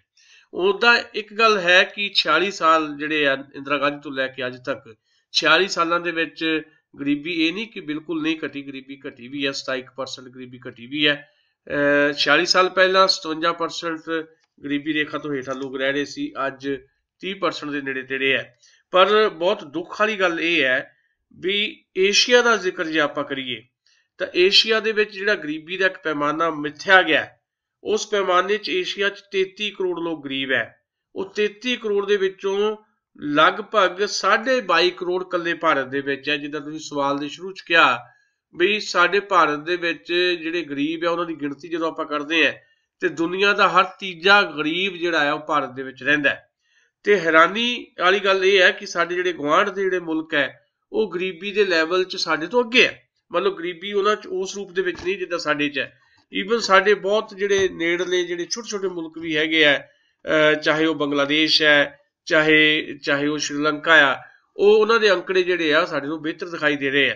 ਮਤਲਬ ਤੁਸੀਂ ਹੈਰਾਨ ਹੋਵੋਗੇ ਵੀ 33 ਕਰੋੜ ਦੇ ਕਰੀਬ ਜਿਹੜੇ ਗਰੀਬ ਹੈ ਏਸ਼ੀਆ ਦੇ ਵਿੱਚ, ਉਹਦੇ ਚੋਂ 22.5 ਕਰੋੜ ਤੋਂ ਜ਼ਿਆਦਾ ਜਿਹੜੇ ਭਾਰਤ ਦੇ ਵਿੱਚ ਹੈ। ਚੀਨ ਜਿਹੜਾ ਸਾਡੇ ਤੋਂ ਆਬਾਦੀ ਦੇ ਲਿਹਾਜ਼ ਦੇ ਨਾਲ 25-30 ਕਰੋੜ ਆਬਾਦੀ ਉਹਨਾਂ ਦੀ ਸਾਡੇ ਤੋਂ ਵੱਧ ਹੈ। ਸਾਡੀ ਸਵਾ ਅਰਬ ਆਬਾਦੀ ਉਹਨਾਂ ਦੀ 1.5 ਅਰਬ ਤੋਂ ਉੱਪਰ ਹੈ। ਚੀਨ 'ਚ 2.5 ਕਰੋੜ ਇਸ ਪੱਧਰ ਦੇ ਗਰੀਬ ਹੈ ਜਿਸ ਪੱਧਰ ਦੇ ਗਰੀਬ ਸਾਡੇ ਇੱਥੇ ਭਾਰਤ ਦੇ ਵਿੱਚ 22.5 ਕਰੋੜ ਹੈ। ਸੋ ਅਗਲੀ ਗੱਲ ਇਹ ਹੈ, ਇਹਦੇ 'ਚ ਕਰਨ ਵਾਲੀ ਇਹ ਹੈ ਵੀ ਜਿਹੜੇ ਨਰਿੰਦਰ ਮੋਦੀ ਦਾ ਤੁਸੀਂ ਜ਼ਿਕਰ ਕੀਤਾ, ਉਹ ਕਿੱਦਾਂ ਹਟਾਉਣਗੇ ਗਰੀਬੀ। ਗਰੀਬੀ ਹਟਾਉਣ ਵਾਸਤੇ ਘੱਟੋ ਘੱਟ ਤੁਹਾਡੇ ਕੋਲ ਇੱਕ ਨੀਤੀ ਚਾਹੀਦੀ ਹੈ ਤੇ ਨੀਅਤ ਚਾਹੀਦੀ ਹੈ। ਨਾ ਨੀਤੀ ਹੈ ਨਾ ਨੀਅਤ ਹੈ। ਨੀਤੀ ਅਸਲ ਦੇ ਵਿੱਚ ਨੀਅਤ ਦੇ ਨਾਲ ਹੀ ਬਣਿਆ ਕਰਦੀ ਹੈ। ਸੋ ਨੀਅਤ ਨਹੀਂ ਹੈ ਤੇ ਨੀਤੀ ਵੀ ਨਹੀਂ ਬਣਨੀ, ਸਿਰਫ ਜੁਮਲੇ ਹੈ, ਸਿਰਫ ਭਾਸ਼ਣ ਹੈ। ਕਿਉਂਕਿ ਆਉਣ ਵਾਲੇ 2019 ਦੇ ਵਿੱਚ ਫੇਰ ਚੋਣਾਂ ਹੋਣੀਆਂ, ਇੱਕ ਲਾਰਾ ਹੋਰ ਦੇ ਦਿਓ ਲੋਕਾਂ ਨੂੰ ਵੀ ਗਰੀਬੀ ਅਸੀਂ ਹਟਾ ਦੇਣੀ 2022 ਤੱਕ। ਏਦਾਂ ਦੇ ਲਾਰੇ ਪਹਿਲਾਂ ਵੀ ਨਰਿੰਦਰ ਮੋਦੀ ਹੋਰਾਂ ਨੇ ਬਹੁਤ ਸਾਰੇ ਦਿੱਤੇ ਹੈ। ਵਰਲਡ ਬੈਂਕ ਹੀ ਦੱਸ ਰਿਹਾ ਹੈ ਵੀ ਜੇ 50 ਸਾਲਾਂ 'ਚ ਗਰੀਬੀ ਹਟਾਉਣੀ ਹੋਵੇ ਤਾਂ ਫਿਰ ਕੀ ਕੀ ਹੋਣਾ ਚਾਹੀਦਾ, ਜਾਂ ਗਰੀਬੀ ਦੇ ਕਾਰਨ ਕੀ ਕੀ ਹੈ। ਪਿੰਡਾਂ ਦੇ ਵਿੱਚ ਗਰੀਬੀ ਦੇ ਜਿਹੜੇ ਕਾਰਨ ਮਿੱਥੇ ਗਏ ਆ ਜਾਂ ਦੇਖੇ ਗਏ ਆ, ਉਹਦੇ 'ਚ ਇਹ ਦੇਖਿਆ ਗਿਆ ਵੀ ਕੁਦਰਤੀ ਤੌਰ ਦੇ ਉੱਤੇ ਜਿਹੜਾ ਮੌਸਮ ਸਾਡੇ ਇੱਥੇ ਰਹਿੰਦਾ, ਮੌਨਸੂਨ ਤੇ ਮੌਸਮ ਤੇ ਸਾਡੀ ਜਿਹੜੀ ਡਿਪੈਂਡੈਂਸ ਹੈ, ਸਾਡੀ ਫਸਲਬਾੜੀ ਜਿਹੜੀ ਮੌਨਸੂਨ ਤੇ ਡਿਪੈਂਡ ਹੈ, ਮੌਸਮ ਤੇ ਡਿਪੈਂਡ ਹੈ। ਇੱਥੇ ਸਵਾਲ ਪੈਦਾ ਹੁੰਦਾ ਹੈ ਫਿਰ ਸਾਡੀ ਸਰਕਾਰ ਨੇ 70 ਸਾਲਾਂ ਦੇ ਵਿੱਚ ਕੀਤਾ ਕੀ ਹੈ। 70 ਸਾਲਾਂ ਦੇ ਵਿੱਚ ਜੇ ਅਸੀਂ ਆਪਣੀ ਫਸਲਬਾੜੀ ਦੀ ਸਹੀ ਤਰੀਕੇ ਨਾਲ ਸਿੰਚਾਈ ਕਰਨ ਦੇ ਸਾਧਨ ਨਹੀਂ ਹਾਲੇ ਤੱਕ ਬਣਾ ਸਕੇ ਤਾਂ ਫਿਰ ਇਹਦਾ ਮਤਲਬ ਫੇਲਰ ਕਿਹਦਾ ਹੈ? ਫੇਲਰ ਸਾਡਾ ਹੈ। ਅਗਲੀ ਗੱਲ ਇਹ ਹੈ ਕਿ ਇਹ ਜਿਹੜੀ ਬਿਮਾਰੀਆਂ ਸਾਡੇ ਇੱਥੇ ਬਹੁਤ ਫੈਲਦੀਆਂ ਭਾਰਤ ਦੇ ਵਿੱਚ, ਸਭ ਤੋਂ ਜ਼ਿਆਦਾ ਬਿਮਾਰੀਆਂ ਭੋਜਨ ਤੇ ਪਾਣੀ ਦੀ ਕਮੀ ਕਰਕੇ ਹੁੰਦੀਆਂ। ਤੇ ਭੋਜਨ ਦੀ ਕਮੀ ਜਾਂ ਪਾਣੀ ਦੀ ਕਮੀ ਵੀ ਤਾਂ ਸਰਕਾਰ ਦਾ ਫੇਲਰ ਹੈ। ਸਰਕਾਰ ਇਹਦਾ ਜਵਾਬ ਦੇਵੇ। ਇਹਦੇ ਨਾਲ ਨਾਲ ਜਿਹੜੀਆਂ ਕੁਝ ਚੀਜ਼ਾਂ ਹੈਗੀਆਂ ਵੀ ਆਰਥਿਕ ਤੌਰ ਦੇ ਉੱਤੇ ਸਾਡੇ ਬਹੁਤੇ ਲੋਕ ਖੇਤੀ ਤੇ ਨਿਰਭਰ ਹੈ ਤੇ ਖੇਤੀ ਵੱਲ ਸਰਕਾਰ ਦਾ ਧਿਆਨ ਹੀ ਹੈ ਨਹੀਂ। ਤੇ ਜੇ ਹੁਣ 50 ਸਾਲਾਂ ਦੇ ਵਿੱਚ ਜਿਹੜਾ ਨਰਿੰਦਰ ਮੋਦੀ ਕਹਿ ਰਿਹਾ ਵੀ ਅਸੀਂ ਗਰੀਬੀ ਖਤਮ ਕਰ ਦੇਣੀ ਹੈ, ਤਾਂ ਫਿਰ ਕਿੱਦਾਂ ਗਰੀਬੀ ਖਤਮ ਹੋਊਗੀ। ਤਾਂ ਕਿਹਾ ਇਹ ਜਾ ਰਿਹਾ ਕਿ ਜੇ ਅਸੀਂ GDP ਜਿਹੜੀ ਹੈ, ਜਿਹੜੀ ਸਾਡੀ ਕੁੱਲ ਘਰੇਲੂ ਆਮਦਨ ਹੈ, ਉਹ ਅਸੀਂ 10% ਕਰ ਲਈਏ। ਇਸ ਵੇਲੇ ਸਾਡਾ ਜਿਹੜਾ ਗਰੋਥ ਰੇਟ ਹੈ ਉਹ 5.7% ਹੈ। ਜੇ 10% ਕਰ ਲਈਏ ਤਾਂ ਸ਼ਾਇਦ ਗਰੀਬੀ ਖਤਮ ਹੋ ਜਾਏ।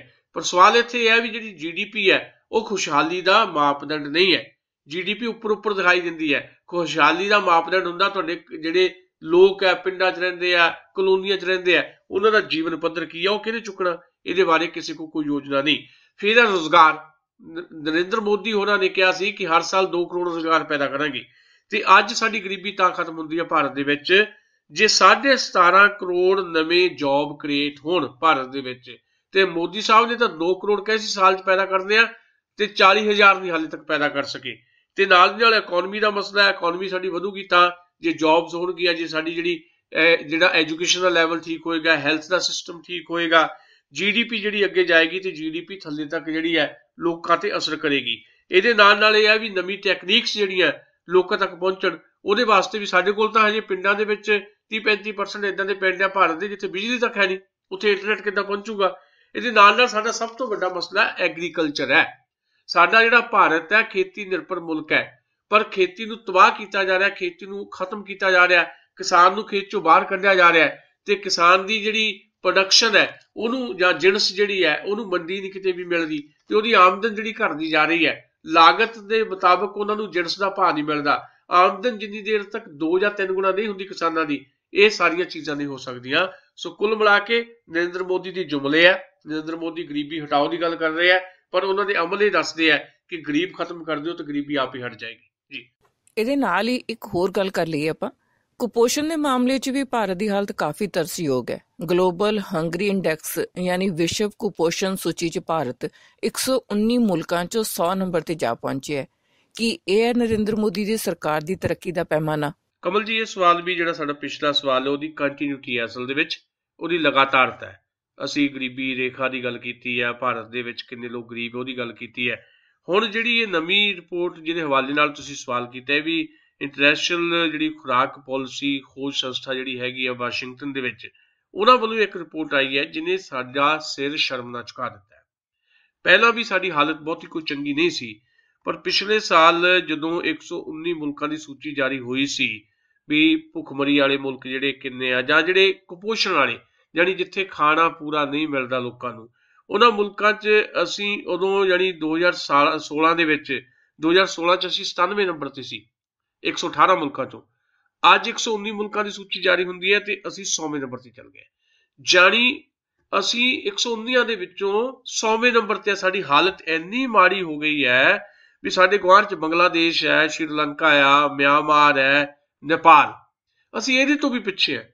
ਇਹ ਤਾਂ ਗੱਲ ਹੀ ਛੱਡ ਦਿਓ ਤੁਸੀਂ, ਜਿਹੜਾ ਕੋਰੀਆ ਆ, ਉੱਤਰੀ ਕੋਰੀਆ, ਜਿਹਦੇ ਤੇ ਬਹੁਤ ਸਾਰੀਆਂ ਪਾਬੰਦੀਆਂ ਲੱਗੀਆਂ ਹੋਈਆਂ, ਆਰਥਿਕ ਪਾਬੰਦੀਆਂ, ਅਸੀਂ ਉਹਦੇ ਤੋਂ ਵੀ ਪਿੱਛੇ ਆ।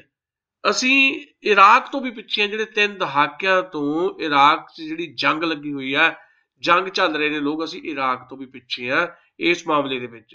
ਤੁਸੀਂ ਅੰਦਾਜ਼ਾ ਕਰੋ ਇਸ ਹਾਲਤ ਵਿੱਚ ਅਸੀਂ ਪਹੁੰਚ ਚੁੱਕੇ ਹਾਂ। ਤੇ ਜਿਹੜੀ ਰਿਪੋਰਟ ਇਹ ਆ ਰਹੀ ਹੈ ਉਹਦੇ ਮੁਤਾਬਕ ਇਹ ਹੈ ਵੀ ਅਸੀਂ ਦੁਨੀਆ ਭਰ ਦੇ ਵਿੱਚ ਜਿੰਨੇ ਵੀ ਜਿਹੜੇ ਕੁਪੋਸ਼ਿਤ ਲੋਕਾਂ ਦੀ ਜਿਹੜੀ ਆਬਾਦੀ ਹੈ, ਉਹ ਦੂਜੀ ਵੱਡੀ ਆਬਾਦੀ ਸਾਡੇ ਮੁਲਕ ਦੇ ਵਿੱਚ ਹੈ। ਸੋ ਜਿਹੜਾ ਅਸੀਂ ਪਿੱਛੇ ਗੱਲ ਕਰਕੇ ਆਏ ਆ, ਉਹੀ ਗੱਲ ਇੱਥੇ ਹੈ। ਅਗਲੀ ਗੱਲ ਇਹ ਹੈ ਕਿ ਸਾਡਾ ਜਿਹੜਾ 1% ਲੋਕ ਹੈ ਹਿੰਦੁਸਤਾਨ ਦੇ, ਉਹ 1% ਲੋਕ ਜਿਹੜੇ ਉੱਪਰ ਦੇ ਲੋਕ ਆ, ਉਹਨਾਂ ਦਾ ਭਾਰਤ ਦੀ 50% ਦੀ ਪ੍ਰਾਪਰਟੀ ਤੇ ਕਬਜ਼ਾ ਆ। ਤੇ ਜਿਹੜੀ ਸਰਕਾਰ ਆ, ਉਹਨਾਂ ਦੀ ਸਰਕਾਰ ਉਹਨਾਂ ਨੂੰ ਪੇ ਕਰ ਰਹੀ ਹੈ। ਸਰਕਾਰ ਅਡਾਨੀਆਂ ਆਬਾਦੀਆਂ ਨੂੰ ਪੇ ਕਰ ਰਹੀ ਹੈ। ਸਰਕਾਰ ਦੇ ਪੈਮਾਨੇ ਦੇ ਵਿੱਚ ਇਹ ਗਰੀਬ ਲੋਕ ਨਹੀਂ ਆਉਂਦੇ। ਸਰਕਾਰ ਜਿਹੜੇ ਭੁੱਖਮਰੀ ਨਾਲ ਮਰ ਰਹੇ ਲੋਕ ਹੈ, ਉਹਨਾਂ ਦੀ ਸਾਰ ਲੈਣ ਲਈ ਕਿਤੇ ਵੀ ਦਿਖਾਈ ਨਹੀਂ ਦਿੰਦੀ। ਭੁੱਖ ਤੇ ਕੁਪੋਸ਼ਣ ਨੂੰ ਮਿਟਾਉਣ ਵਾਸਤੇ ਗੰਭੀਰ ਕਿਸਮ ਦੀਆਂ ਕੋਸ਼ਿਸ਼ਾਂ ਹੋਣੀਆਂ ਚਾਹੀਦੀਆਂ, ਪਰ ਕਿਉਂਕਿ ਕਰਪਸ਼ਨ ਹੈ, ਲਾਲ ਫੀਤਾਸ਼ਾਹੀ ਹੈ, ਸਰਕਾਰੀ ਯੋਜਨਾਵਾਂ ਜਿੰਨੀਆਂ ਵੀ ਉਹ ਸਾਰੀਆਂ ਕਰਪਸ਼ਨ ਦੇ ਵਿੱਚ ਜਿਹੜੀਆਂ ਘਿਰੀਆਂ ਹੋਈਆਂ, ਤੇ ਪੈਸਾ ਜਿਹੜਾ ਆ, ਲੋਕ ਜਿਹੜੇ ਆ, ਵੱਡੇ ਲੋਕ ਜਿਹੜੇ ਬੈਠੇ ਅਫਸਰਾਂ 'ਚ, ਸਰਕਾਰਾਂ 'ਚ ਬੈਠੇ, ਉਹ ਪੈਸਾ ਆਪਣਾ ਕਮਾਉਂਦੇ ਆ ਤੇ ਲੋਕਾਂ ਤੱਕ ਅਨਾਜ ਨਹੀਂ ਪਹੁੰਚਣ ਦਿੰਦੇ।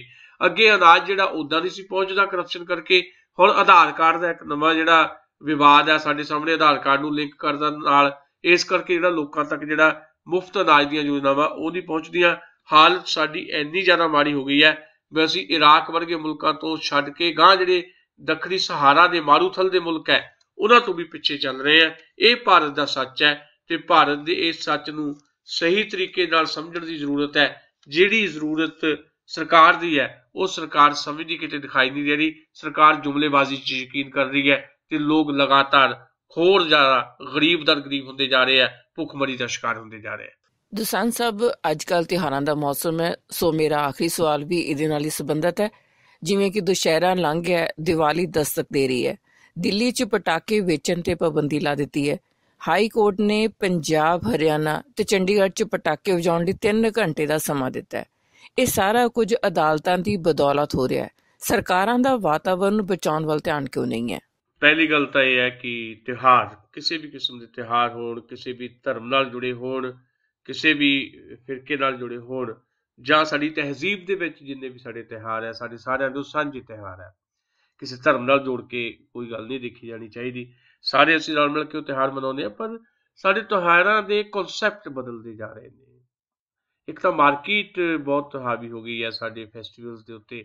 ਹਾਂ, ਮਾਰਕੀਟ ਤਾਂ ਇੱਦਾਂ ਵੀ ਹਰ ਦਿਨ ਨੂੰ ਹੀ ਇੱਕ ਤਿਉਹਾਰ ਦੇ ਰੂਪ 'ਚ ਪੇਸ਼ ਕਰਦੀ ਹੈ, ਤਾਂ ਜੋ ਉਹ ਮੰਡੀ ਜਿਹੜੀ ਹੈ ਉਹ ਵਿਕਸਿਤ ਹੋ ਸਕੇ ਤੇ ਲੋਕਾਂ ਨੂੰ ਉਸ ਮੰਡੀ ਦਾ ਹਿੱਸਾ ਬਣਾਇਆ ਜਾ ਸਕੇ। ਅਸੀਂ ਅੱਜ ਇਸ ਪਾਸੇ ਗੱਲ ਨਹੀਂ ਕਰਨੀ ਕਿ ਤਿਉਹਾਰਾਂ ਦਾ ਬਜ਼ਾਰੀਕਰਨ ਕਿਵੇਂ ਹੋ ਰਿਹਾ, ਪਰ ਤਿਉਹਾਰਾਂ ਨਾਲ ਜੁੜੇ ਹੋਏ ਕੁਝ ਰੀਤੀ ਰਿਵਾਜ ਜਿਹੜੇ ਸਾਡੇ ਪੁਰਾਣੀ ਤਹਿਜ਼ੀਬ 'ਚ ਬੈਠੇ ਆ, ਉਹ ਚੱਲੇ ਆਉਂਦੇ, ਚੱਲੇ ਜਾਣੇ ਚਾਹੀਦੇ ਆ। ਇਹਦੇ 'ਚ ਕੋਈ ਦਿੱਕਤ ਨਹੀਂ ਹੈ, ਪਰ ਉਹਦੇ 'ਚ ਜਿਹੜਾ ਵਿਖਾਵਾ ਬਹੁਤ ਵੱਡੇ ਪੱਧਰ ਤੇ ਆ ਗਿਆ। ਅੱਗੇ ਦੀਵਾਲੀ ਦੇ ਉੱਤੇ ਇਕੱਲੇ ਦੀਵੇ ਬਾਲ ਕੇ, ਆਪਾਂ ਰੌਸ਼ਨੀਆਂ ਕਰਕੇ, ਮੋਮਬੱਤੀਆਂ ਬਾਲ ਕੇ, ਦੀਵੇ ਬਾਲ ਕੇ ਉਹ ਸਾਰਾ ਤਿਉਹਾਰ ਜਿਹੜਾ ਉਹਨੂੰ ਮਨਾ ਲਿਆ ਕਰਦੇ ਸੀ, ਜਾਂ ਵੱਖ-ਵੱਖ ਤਿਉਹਾਰਾਂ ਦੇ ਉੱਤੇ ਵੀ ਅਸੀਂ ਦੀਪਮਾਲਾ ਕਰਦੇ ਰਹੇ ਹਾਂ।